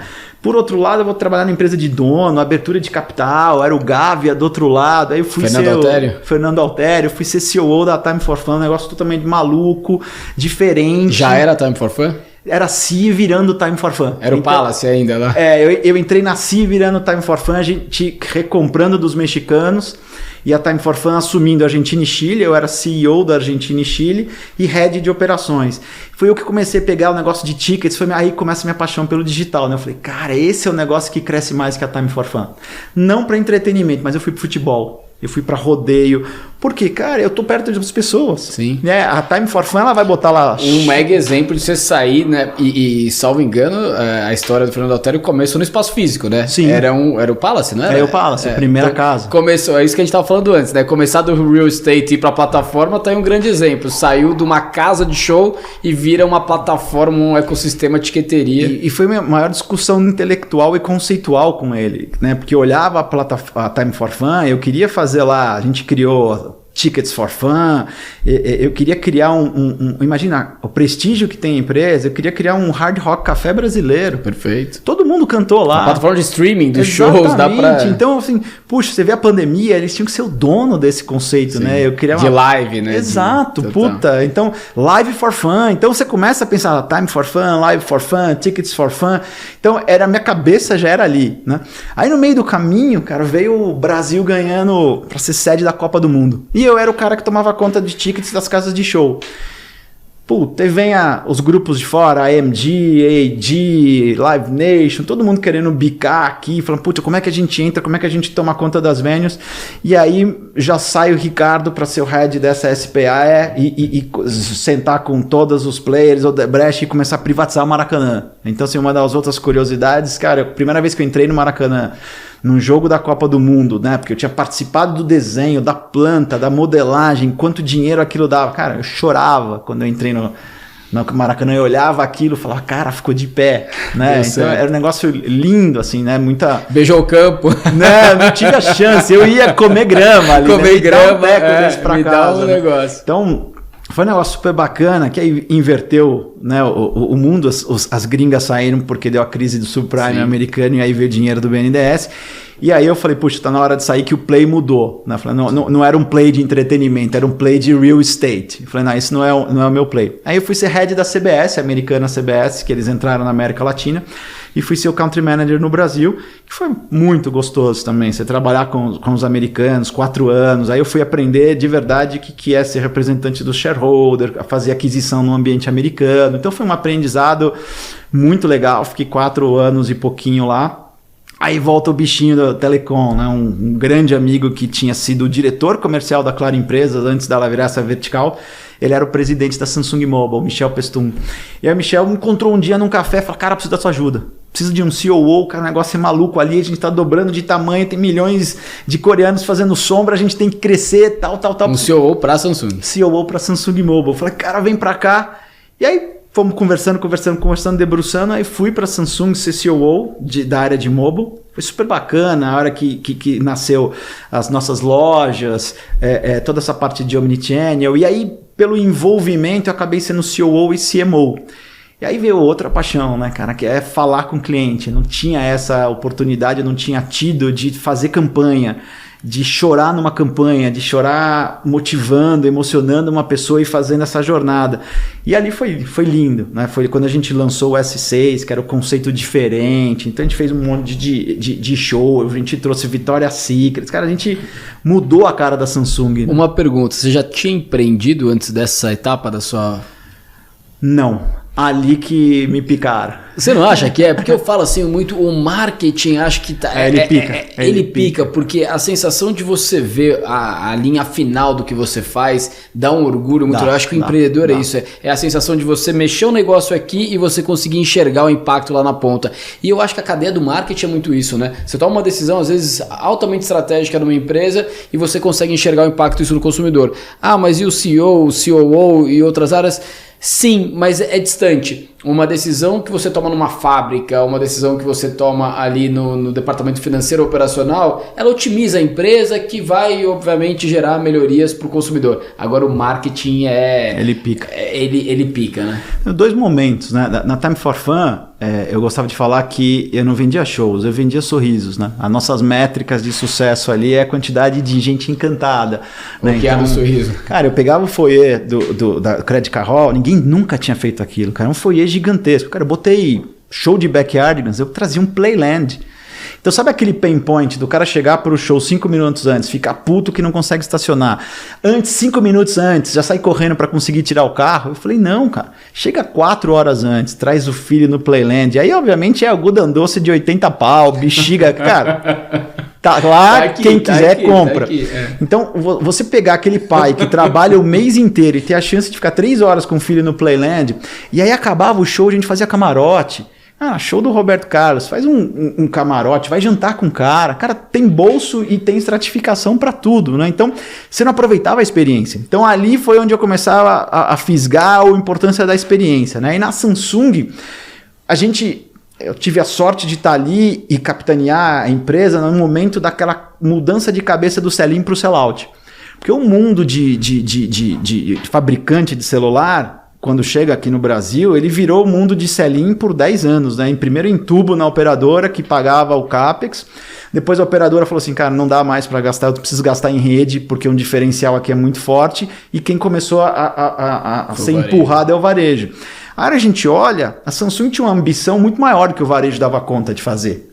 Então a gente tinha lá 55%, 53% de share, e queria fazer mais, e o varejo ia devagarzinho, a gente era a maior categoria, a gente sustentava o varejo. Né? Se olhar, você falou, preciso ser o varejo. Cara, rentabilidade por metro quadrado, nada é melhor que celular. Não, o cara vende colchão, vende... rentabilidade por metro quadrado era altíssima. E aí a gente começou a falar assim, não, eu vou fazer sellout. Porque como é que eu brigava com a Apple? Que tem marca. Não é nem brigava, eu queria só me equiparar. Deixa ela levantar a barra. Deixa ela acertar o preço, a ambição do mercado, e eu venho com melhor posição, melhor tecnologia. Porque é a regra do segundo na cabeça lá em cima, né? Então a gente começou a mudar toda a segmentação da empresa. Ela era por produto. Eu falei, não, vamos por segmento de persona. Então a gente começou a mudar indicador. Meu maior indicador, quando eu brigava com a Apple, era share de mesa de bar em São Paulo, share de mesa de restaurante. Porque assim, não adianta o número lá do cara falando que a Apple tem 3, 4, 5%. É pouquíssimo no Brasil. Sim. Que vende no Brasil. Mas quando eu pego a classe A gargalhada... Que compra fora e que traz... Que compra fora e traz, o que eu quero é o share de mesa. Share de presença. Né? Eu vou lá no spot e vejo as meninas todas sentadas lá, iPhone, eu quero pingar Samsung. Então a gente começou com esse conceito, né, de entender sellout, marketing de performance, porque o Itaú começou lá atrás, a gente falou, puta, eu fui pescar rapidinho, acabei contratando a menina do Itaú para trabalhar depois comigo no Itaú, no nosso na IBM, no nosso marketing digital. Falei, a gente precisa beber esse negócio. Cara, e foi louco, porque você olha, as nossas brand shops, lançamos o nosso e-commerce. Isso, brand shop mais e-commerce, virou 15, 20% da receita do negócio, de uma hora para outra. Né? Então, trabalhar bem a distribuição, cara, foi um super aprendizado. Depois eu saí para tocar a Samsung como um todo, vendas marketing regional. Né? E aí eu fui aprender geladeira, fui aprender ar-condicionado, fui aprender uma série de outras coisas. E aí veio a IBM, né? Um ex-colega de A.T. Kearney virou para mim e falou assim, cara, eu quero que você venha fazer aqui o que você está fazendo aí, só que eu vou te dar motor. Então, para quem é piloto, né, quem é apaixonado em pilotar, você olha para a garagem e fala, você tem isso? Você consegue fazer isso? Então, eu sabia use case, eu não sabia montar o material. E que é o grande problema dessas empresas techs. Elas têm o material e muitas vezes não sabem use case.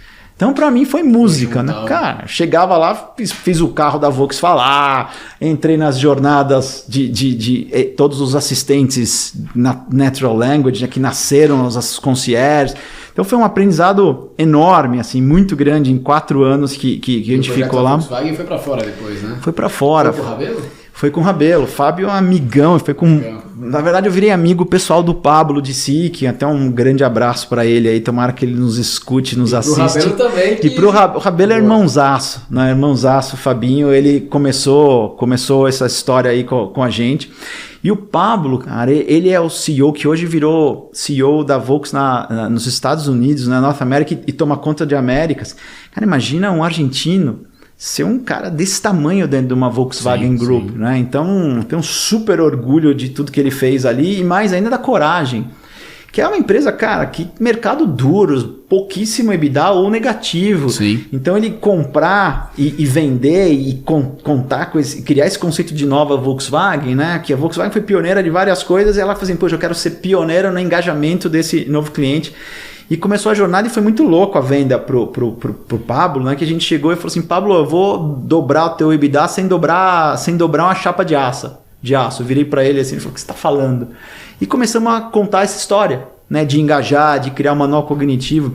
E o mais louco que o manual cognitivo são lá 7, 10, 12 pessoas do meu time lá da IBM, time da Volks, que a gente demorou um ano para começar o projeto, porque, cara, a Volks fazia manutenção de serviço de TI. Ninguém nunca tinha feito um app lá dentro. Sim. Então você tem que preparar a empresa, né? Então o Giro, que é o CIO, foi um super parceirão, era o CIO, foi um super parceirão. Então a gente preparou o terreno e foi um time, somando todo mundo lá, 20, 30 pessoas, que criou um negócio que foi para os Estados Unidos, foi para a China.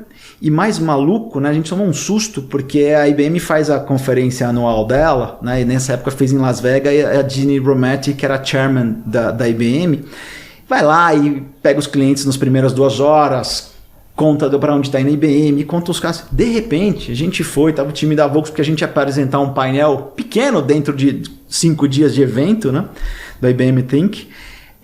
Ela fala do projeto. Cara, no Brasil fizeram isso, fizeram aquilo, Cara, tomou um tamanho dentro da IBM, tomou um tamanho dentro da Volks, que os caras começaram a falar assim, pô, a gente tem 200 pessoas aqui, só nisso, aqui na China, 1.000 e poucas nos Estados Unidos, como é que vocês fizeram isso? Cara, o projeto voou. E aí veio toda a jornada que, cara, o que é mais legal para quem ajuda a começar um sonho é ver que, puta, o filho tá melhor que o pai, né? Sim. Esses caras, eu não tô mais lá, sou super fã de carteirinha, o negócio é muito louco, né? A Volks não tinha esse preparo ainda, a gente tinha o device. Então toda a conversa, todo o engajamento com ela começou com o celular e o sonho era entrar no infotainment. Sim. Entrou no infotainment e o infotainment que eles fizeram no Brasil, o infotainment foi pro resto do mundo. Pro resto do mundo. Cara, entrou no hardware que aí made in Brasil numa Volkswagen, cara, que é uma empresa super... Sim. Então, mas esse shortcut, eu acho que aí entra um pouco lá, daí eu vou querer saber da sua jornada empreendedora, que eu acho que assim, a barreira, eu quando vejo a indústria automobilística, a barreira é essa, né? O hardware, o ciclo é muito longo, sei lá, deve trocar um carro a cada 5, 7 anos e tal.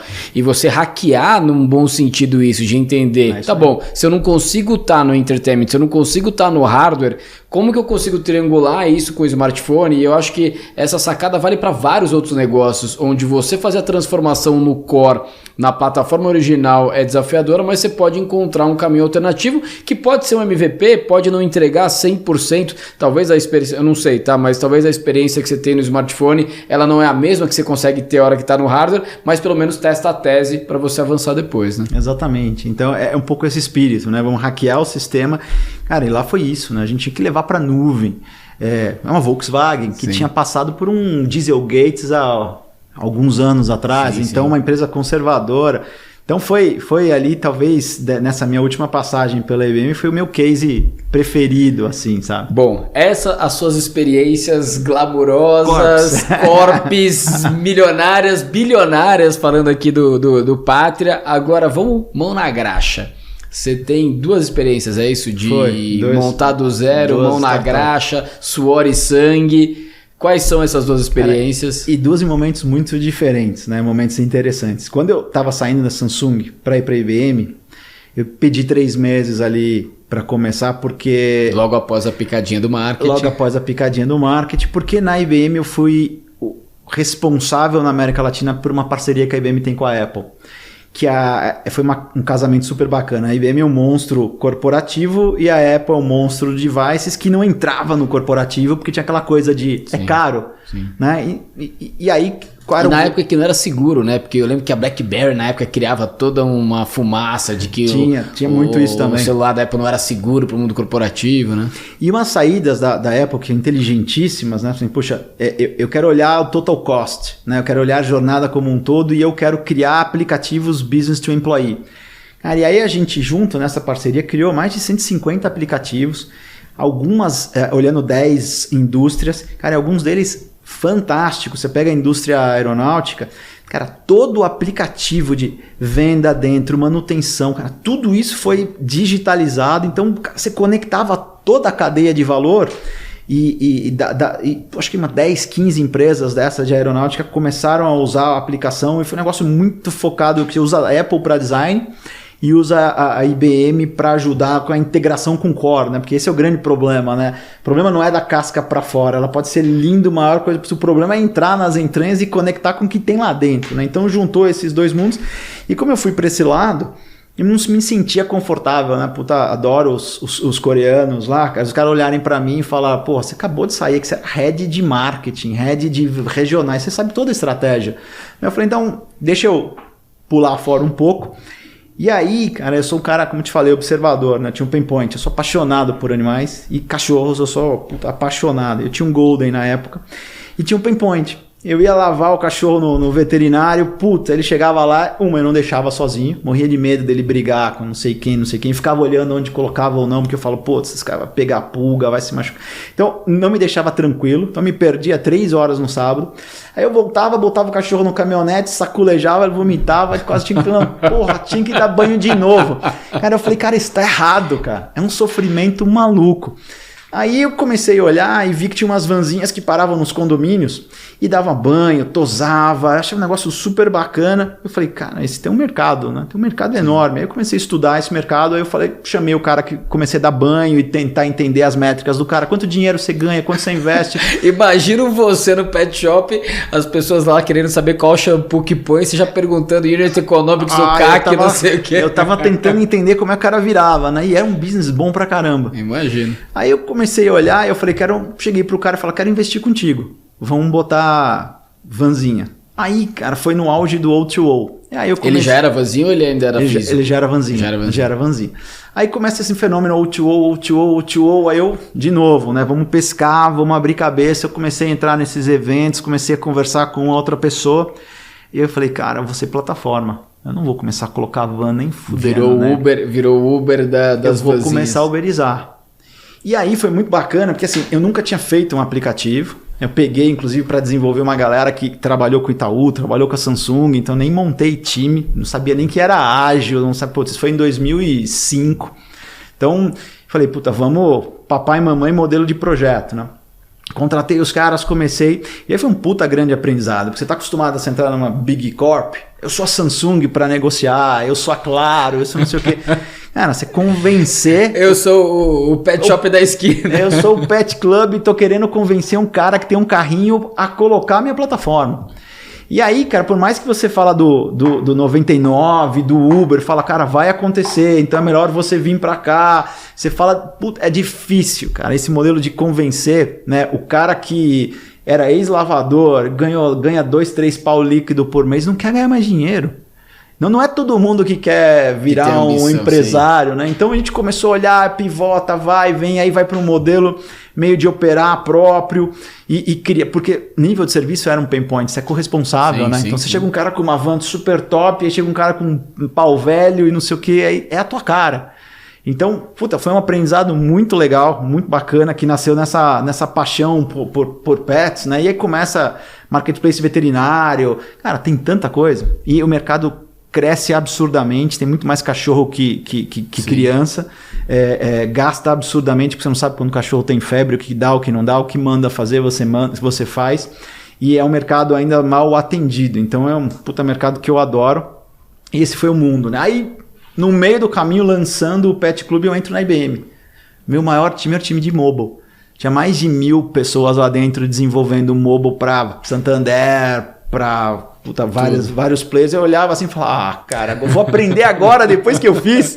Eu falei, nunca é tarde, né? Só um ponto, você falou 2015, na verdade. Isso, 2015, perdão. 2015. Não, porque daí você falou, Uber, não sei o que, eu falei, não 2005 não tinha nem... 2015, então o Pet Club 2015. Eu entrei eu fui para a IBM, comecei na IBM em 2016, 1º de abril, né? Então foi 15 desenhando, 2016 começando a rampar, aí eu entro lá e tem um time de mobile, né? Boa. Então, aí, cara, você começa a Aí veio o mundo do AI. Também, cara, na vida você tem que estar no lugar certo, na hora certa também, né? Porque eu peguei o boom do Watson, peguei o boom de começar a falar de blockchain, comecei a pegar o boom de cloud. Então, assim, para mim, acho que foi talvez a empresa que eu trabalhei que eu mais aprendi, né? Porque era tudo novo, tudo fora do meu raio tradicional de alcance. Então eu tinha muita coisa para aprender e desenhar o novo, porque essa foundation estava mudando absurdamente, né? E aí quando eu estava saindo da IBM para ir para o Pátria, eu tinha também non-compete, que eu estava indo para uma concorrente. Então eles exerceram esse non-compete. E ali foi, já sabendo, né, e já tendo mais tempo, eu juntei com uma galera que estava em Stanford Angels e está lá em Stanford com Machine Learning e um time meu de IBM. A gente falou, moçada, eu tenho X meses de non-compete aqui, o que nós vamos fazer? Eu quero fazer coisa diferente, acho que a gente tem um potencial.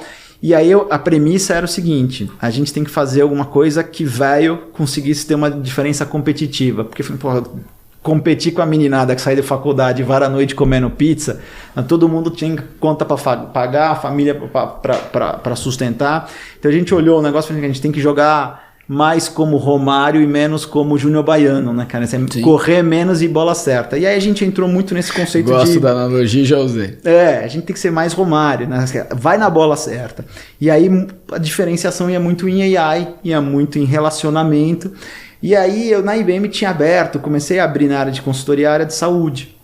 Porque para a gente que trabalha com transformação digital, cara, a onda pesada de disruption vem aí no Open Health, né, cara? Sim. Assim, graças a Deus o mundo de finance vai criando os cases, né? Então o Open Finance vai virar um Open Health. Open Data também, tudo. Exatamente. Eu então, também sou super... E aí eu olhava, de novo, né, voltando a ser muito observador, eu olhava para essa indústria, cara, é uma indústria desenhada toda ao revés, né? Então é uma indústria que vende remédio e vende hotelaria e não vende saúde. E eu falo, cara, da mesma forma que eu quero pagar X reais por mês para ficar cada vez mais inteligente e updated, eu quero pagar X reais para ter saúde, não X reais para poder ser internado em algum lugar. Sim. Então a gente começou a pensar e falou assim, onde é que a gente entra nesse negócio? Eu falei, vamos entrar no começo de tudo. Qual é o root causes, né? Tudo que passa no cérebro. Porque o outro laboratório que a gente faz, cara, todo mundo vai fazer exames, vai fazer consulta. Aí quando você tem multi-especialidades ou a cadeia um pouco mais longa, você já percebeu que nenhum cara se comunica com o outro, não tem essa coisa integrada. Aí eu brinco que é onde o Fordismo destruiu a indústria de saúde, né? Porque quando você estava no passado, era o clínico geral, era o cara que falava com a família, era o farmacêutico de bairro. Aí o negócio complicou tanto e a gente não tinha tecnologia para fazer essa conexão, que é o especialista do tornozelo esquerdo, do dedão direito e não sei o que. Você não sabe nem onde você vai, né? As últimas vezes que eu precisei ir no médico, eu falei, tá, mas estado é isso, é onde eu vou. Exato. Então você tem... E zero integrado, né? Zero integrado. E aí, sem o Open Health, você ainda... Quantas vezes você não repete o mesmo exame? Absurdo. Porque o médico de duas coisas diferentes precisa estudar a mesma coisa e você está lá fazendo... Absurdo, né? Então você é jogado ali dentro, né? O ser humano não tem nem os dados dele, não é empoderado, né? Você é um gado que entra num pasto A, num pasto B. O próprio plano, né, poderia fazer isso, porque quem paga é o plano. O plano está pagando 2 vezes o mesmo exame e não é nem má fé de nenhum dos lados, nem do cliente, nem do médico. É que ele não sabe que você tem esse exame já. E ninguém lembra. Você não lembra os exames que você fez nos últimos 2 anos. E aí começa aquele esquema, né, do processo para fora e não do cliente para dentro. Aí a gente olhou e falou assim, pô, tem um buraco aí. E aí eu olhava também e falava assim, cara, você tem um cara que tem câncer e perdeu o emprego, teve o pai assassinado, um desastre. E tem um outro cara que tem câncer congênito. A chance de cura e o mecanismo de cura, o mecanismo de reação desse cara que tem um entorno muito mais complexo é muito pior do que desse cara aqui. Só que quando você vai no dia a dia, não estou falando dos hospitais tops, vamos falar da média, o que passa na cabeça do cara não é colocado o que passa no físico. Porque o cara foi treinado para colocar o band-aid e estancar, não para cuidar da causa raiz. Entendi. Então foi aonde nasceu a minha paixão atual, que é o Mais Vida. Que ele é focado em qualidade de vida e saúde mental. E olha legal. Que loucura. Começamos a discutir esse negócio em 2019. Sentamos uma turma, vamos ver, vamos aprender. Ninguém aqui é médico, ninguém aqui é especialista disso daí. Total fora da zona de conforto. Totalmente fora da zona de conforto. É um bando de nego tech tentando aprender e mergulhar. Eu fui me enfiar em várias coisas.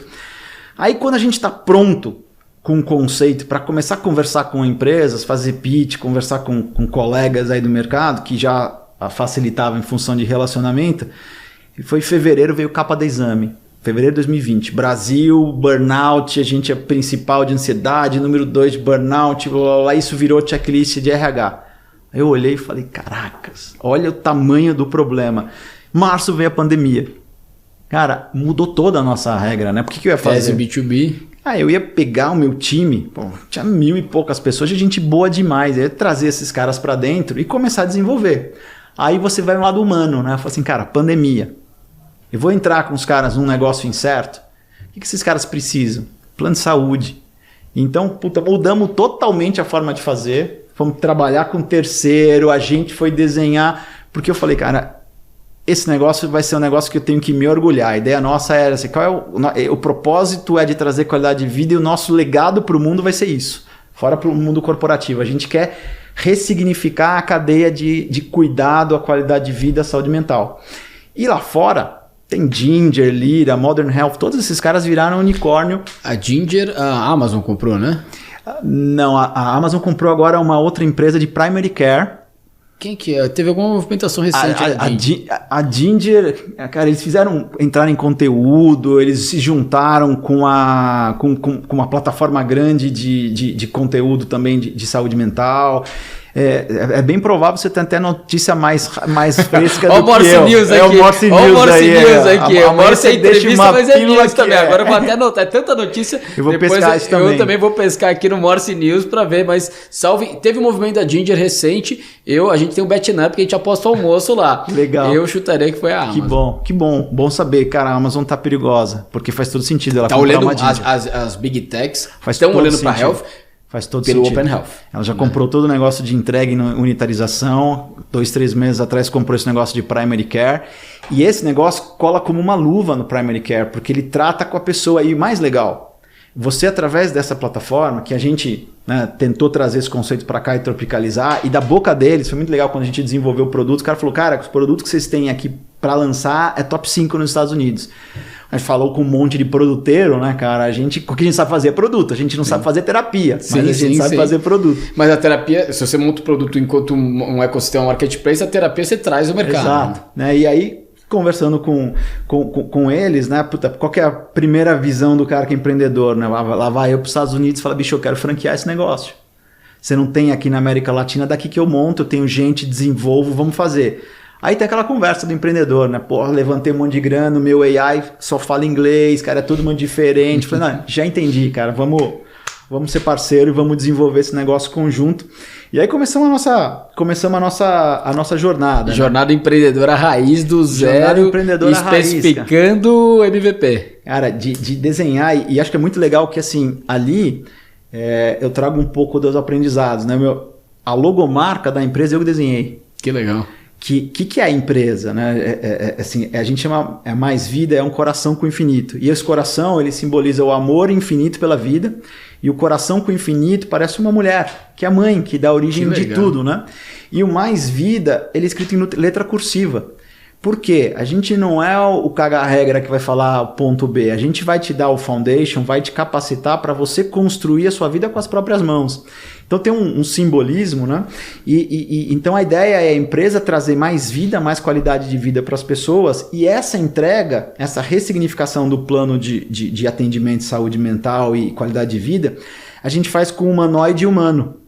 Porque um pain point dessa indústria era, primeiro, estigma, né? Acho que está começando a combater, mas é meio complicado. Na nossa época, você falar para alguém que estou indo num psicólogo, o cara fala, o que você tem? Não é para se conhecer, né? Você tem algum problema. Então o cara já começa a não querer levantar a bola para o lado dele. Então tem um estigma muito forte. Tem um problema muito forte de acesso, que é aquelas coisas... Cara, 90% do Brasil não sabe a diferença de psicólogo e psiquiatra. Sim. E os ramos da psicologia, para onde eu vou? Onde eu pergunto? Então é aquela história, aquele amigo que é muito próximo, que você não tem vergonha de perguntar, você pergunta se ele já usou e como é. Então é um negócio oculto. E não necessariamente é a pessoa que sabe tecnicamente. Exatamente. Eventualmente ela fez errado e ela está te passando errado também. Exatamente. Então é um negócio oculto, não é um negócio que dá na pele e a pessoa olha, então é um negócio que está acontecendo e você não percebe. Veio essa onda inteira, né, de demanda muito maior que a capacidade de entrega, e o mundo tradicional é aquele mundo das 8 às 5, que não é always on, que não é engajador e que não é inteligente, porque não adianta também ser always on criar telemedicina 24/7, colocar um monte de cara para atender, que eu também não acredito na uberização disso, né? Porque aquele modelo de paga R$30 para um cara falar da sua capacidade mental não é dirigir um carro. Sim. É um cara que vai te dar um coach, vai te dar um guia, né? E ali a gente trabalha muito a teoria de imunidade à mudança do Robert Keegan de Harvard, né? Que assim, eu tenho a mesma coisa que você, mas a sua cabeça é diferente da minha, o teu clique, ele é um estímulo para dar o clique seu é diferente do meu. Então, a forma de você... O AI, a nossa inteligência ali é saber como é que eu te dou o clique. Então, a gente criou uma plataforma que eu brinco que ele é o personal trainer de saúde mental. Que legal. E qualidade de vida. Que ele tá always on, conversando com você, entendendo qual é o ponto A e o ponto B, e aí tem uns negócios bacanas que a gente fez, e a gente brinca que a gente tem o código da vida lá dentro. Como uma fita de DNA, eu brinco que é o Black Mirror. Você entra, o humanoide te entrevista e vai entender... Puta, quem é o Johnny? Qual é o código da vida do Johnny? E aí, em cima do código da vida, tem um grupo de pessoas 24/7 trabalhando para ajudar você a ir pro ponto B, construir essa ponte. E essas pessoas que ajudam são anjos. Então, sabe aquela analogia de que foi um anjo que me ajudou? Sim, que me ajudou. Então, e esses anjos são psicólogos com treinamento em terapia cognitiva você já ganhou complementar. Um cliente aqui, tá? Vamos testar, vamos botar aí, cara. E isso é apaixonante, porque no final do dia, qual que é o nosso ponto B? Ponto B, e eu não gosto daquela coisa que pejorativamente tem acabado muito com a indústria, né, de psicologia, de terapia, que é o modelo livre conteúdo sem demonstração fact-based, né? Então a gente trabalha muito com universidade, modelo, e é muito segredo da Ginger lá fora. Assim, 60% da base engaja, e de quem engaja 60% a 70% em 9 semanas, 10 semanas tem um resultado absurdo. Então a gente tem um cockpit ali que conecta todo mundo, e inclusive os especialistas, e a pessoa vai vendo o grau de evolução e a gente monetiza e gamifica esse negócio.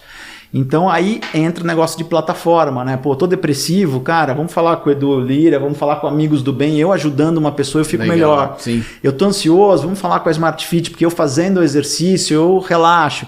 Então, cara, a saúde é integrada. Então o que a gente fez, eu brinco, que acabou virando meio que um guarda-roupa, onde eu conecto em cada gaveta conteúdo, rewards, parceiros... E é como se fosse o pacote office da saúde mental. Então, por que você vai chegar lá no Itaú? Cara, o Itaú é uma vanguarda, trabalha com um monte de gente, tem conteúdo, tem protocolo, trabalha com Sírio. Qual que é o meu papel aqui dentro? Eu não vou brigar com ninguém. Meu papel é dar a visão 360 da pessoa que está por trás desse paciente e usar o AI para fazer teste AB rápido, dizendo, olha, aquele conteúdo, esse cara reagiu assim. Então esse tipo de cara reage bem com isso nesse momento, nesse horário.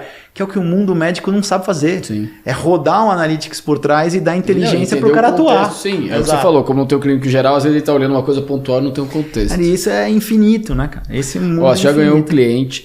A gente tá chegando aqui no final, mas eu queria pegar o gancho de uma coisa que eu acho que você falou. Eu sou fã de quando a empresa não só tem um propósito, mas ela tem um porquê. E você explicou o seu logo. E eu, entender o logo tá por detrás. Então eu quero pedir uma coisa aqui. Eu vou explicar o logo do Morse, que eu não sei se as pessoas sabem. Legal. Olha para eles. O que você entende aqui? Ele, quando foi montado, primeiro, lá em cima, né, os traços e pontos é o código Morse. Mas é o seguinte, o O ali é um alvo. É o target. De ser assertivo. E aqui o E... É sem fronteiras da TIM, Não, assim, quando você bota empilhamento, é dados, né? Você pegar ícones, se você for procurar uma pilha, ícone, né? É uma pilha, né? Então, ícones é de dados. Então, assim, querendo dados ser assertivo nos dados que a gente vai fornecer para os clientes. Legal. Então, achei legal contextualizar, porque muito é legal a hora que você traz propósito de empresa para isso também. Muito legal. Muito legal. Esse é o nosso papel, né, cara? É isso. Um dia a nossa vida vai o que a gente deixa, né? Eu adorei a frase que você falou lá, até anotei aqui, depois eu quero pegar. Vou escutar, gente, depois eu vou pegar ela de uma forma mais certinha lá. Mas falar que o nosso papel é ter um propósito bem definido, depois criar uma forma de trazer isso em acionáveis, em atividades e reunir pessoas engajadas para isso. Você falou uma mulher, agora eu não sei qual passagem que foi da sua vida. Foi pela Brahma, né? Entendendo como é que desdobra ali, como é que você move transatlântico, né? Para mim isso é o resumo de um líder dentro de uma empresa, e eu colocaria em cima disso o papel de atuar criando autoridade, né? Eu acho que assim, achei bem legal, tá escrito aqui, vou estudar esse assunto depois. A gente tá chegando aqui no final, tem uma última pergunta para te fazer do meu lado, depois queria deixar aqui aberto para você. A gente está falando aqui de você enquanto empreendedor, de ir lá, mão na graxa, prototipar um MVP e hoje aqui ajudando na transformação digital. Chegando a conselheiro, né, cara? Puto orgulho de ter alguém chamando para ser ouvir, conselheiro, né? Muito legal. E empresas bilionárias tal, lidando com empreendedores e executivos tal. O que eu acho que é interessante? Eu acho que hoje em dia, quem é executivo de um grande executivo de uma grande empresa deve pensar como que ele pode eventualmente aprender o conceito do empreendedor. E a própria jornada da Startse é um pouco isso, né? Como trazer o grande executivo de uma grande empresa a pensar como empreendedor. Do outro lado, você tem um empreendedor que quer se tornar um grande executivo, quer fazer a sua empresa ser grande. O que você diria que é a grande diferença entre os dois e o que um pode aprender com o outro? Cara, assim, eu sempre penso nisso, esse futuro é esse híbrido, né? E esse híbrido é o powerful, né? Porque o executivo, muitas vezes ele pode ter sido esse cara com a chama do empreendedor, mas o caminho corporativo fez com que ele tivesse a criatividade travada, né? Eu via isso muito na Samsung, né? Uma empresa excelente de execução e pouco criativa, porque não tem um apetite de risco, né? Aquela história do exército, né? Então, se você arriscar demais, você pode estar fora. E o custo lá, e você tem que entender um pouco a cultura para entender as pessoas, né? O custo de você estar fora é você estar fora da maior empresa do país. Sim. A empresa sozinha gera 17%, 20% do PIB da Coreia. Então, assim, a alegria da família é quando você entra numa empresa como essa, né? Então, o entorno trava um pouco o ser humano, né? Por outro lado, o mundo empreendedor, a gente vê... e aí esse banho de gente mais bem formada e o banho de gente já com uma certa experiência e o banho de empresas como vocês, Startse, que estão ajudando a capacitar, porque isso não aprende isso na novela da Globo, né, cara? Sim. Então, assim, a gente devia ter muito mais isso espalhado para o crescimento da própria nação. Então, a gente vê muito empreendedor também... por bem e por mal, ele sendo meio que adestrado tentando entrar nesse conceito de VC, de queimar gasolina por queimar. Então, assim, muitas vezes eu tenho que queimar aquele valor que eu recebi em um ano, senão eu não pego o próximo investimento. E não é isso. Então, uma das coisas que a gente olhou, eu falei assim, cara, eu não quero VC. A gente vai até onde o porquinho conseguir ir, porque a gente quer desenhar o que a gente quer desenhar. Sim, sim. Não quero copiar ninguém, não quero a fórmula de ninguém, até porque o que a gente estava fazendo aqui, o que a gente está fazendo é um negócio específico, né? As pessoas são diferentes, o Brasil é diferente, então não tem uma fórmula mágica. Então, o que eu tento fazer ali no Pátria é misturar, porque... Cara, você pega um cara igual o Pedro e coloca do lado de um super gestor, que é o que a gente está fazendo, né? O presidente do Pátria sentando para ouvir o Pedro e a turma lá da Startse. Cara, eu me sinto na IBM sentando com os caras de tech, né? Porque assim, cara, eu opero, eu sei o business case. Agora o cara chega para mim e fala, bicho, isso aqui pode virar um foguete. Eu falei, você tá de brincadeira. Dá para fazer? Eu virava para minha turma, quando a gente fez esses mockups da Volks, cara, a gente montou esse mockup lá do manual cognitivo em 3 dias. Eu virei para a turma e falei, cara, a gente tem que falar com o carro. Aí vem, dá para fazer. Então, tem esse lado, né, que a gente bebe muito no empreendedorismo e tem que beber no empreendedorismo, que é o lado do arrojo. Né? O lado do arrojo, o lado de conseguir ter a humildade, porque uma coisa que eu vejo, né, quando eu tô lá no Mais Vida, quando eu tô lá no Pet Club, cara, eu não sou o Ricardo que é conselheiro da Qualicorp, não sou esse cara. Eu sou o cara que tá humildemente tentando aprender e falando com o último layer da empresa para falar da minha paixão, que é lutar para a pessoa ser mais feliz. E ver como transforma isso em acionáveis, né, que a gente fala. Você vai totalmente para a rua, e eu acho que isso é muito importante, porque no final das contas é o lado que me traz mais junto da humanização. O empreendedor é um cara mais humano, né? Que é o cara que está em contato.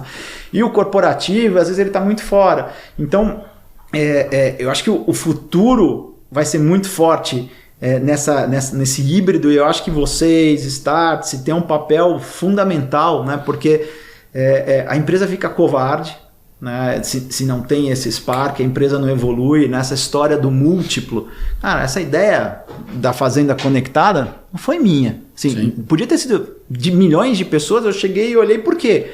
Porque eu pensei quanto tempo o fazendeiro passava olhando. A mesma coisa do carro, né, cara? Assim, e até eu gosto muito de moto, né? E moto velocidade. Tem o Valentino Rossi, não sei se conhece, campeão e tal. E assim, ele toda hora fica querendo se desafiar. Então ele estava na melhor moto, ele quis correr o campeonato na pior moto. Não vou falar qual que é, porque eu não quero botar nenhuma montadora aqui. Tirar patrocinadores. Tirar patrocinadores potenciais aqui. Mas, enfim, ele estava correndo na melhor moto, ganhando todos os campeonatos. Eu quero pegar a pior moto, que eu quero me desafiar. E depois teve a história que ele ia correr de carro, Fórmula 1 e Escambau A4. Eu, quando vejo hoje executivos de grandes executivos de grandes empresas, eu acho que eles deveriam se desafiar. E não assim, eu vou abandonar, mas assim, eu vou pausar a minha carreira e eu vou ser CEO de startup durante um tempo. Óbvio que não vai ter eventualmente a mesma rentabilidade, o mesmo salário e tal, mas eu acho que dá uma reoxigenada. E às vezes o papel de você ser conselheiro, eu tenho aqui, adoro, vou citar o nome dele porque eu adoro e tal, o Gouveia, Eduardo Gouveia, foi presidente da Múltiplos, da Alelo, da Cielo. Amigão, já negociei com ele muitas vezes. Que legal, hoje em dia participa de conselho de grandes empresas e ele hoje é uma pessoa super importante na minha vida, humano, super importante na minha vida e tal. E um dia eu vou falar com ele, que eu aprendo muito com ele, ele falou assim, João, e eu ainda falei, né, porque ele tem uma disponibilidade de tempo comigo, semanalmente a gente tá junto, e eu fui agradecer, e ele falou assim, pra mim também é legal, né? Muito. E ele fala, eu me oxigeno. Então eu acho que esse ponto hoje, eu colocaria que todo CEO, enfim, todo grande executivo de uma grande empresa deveria se dedicar. E hoje existem plataformas para isso, né? Plataformas, o Andreas Blozodaski, que foi um dos fundadores lá do iFood, montou junto com a esposa dele, a gente já teve aqui no Morsecast também, uma plataforma que conecta executivos que querem ter uma função... Qual que é a Chiefs? Chiefs. Eu tô entrando lá. Ah, você tá entrando na Chiefs? Entrando então, lá. perfeito. Porque olha isso, que legal, cara, né? É isso. Então, assim, você pega executivos que querem disponibilizar o tempo para empresas menores. Acho que tem uma questão quase que social de você ajudar esse ecossistema empreendedor.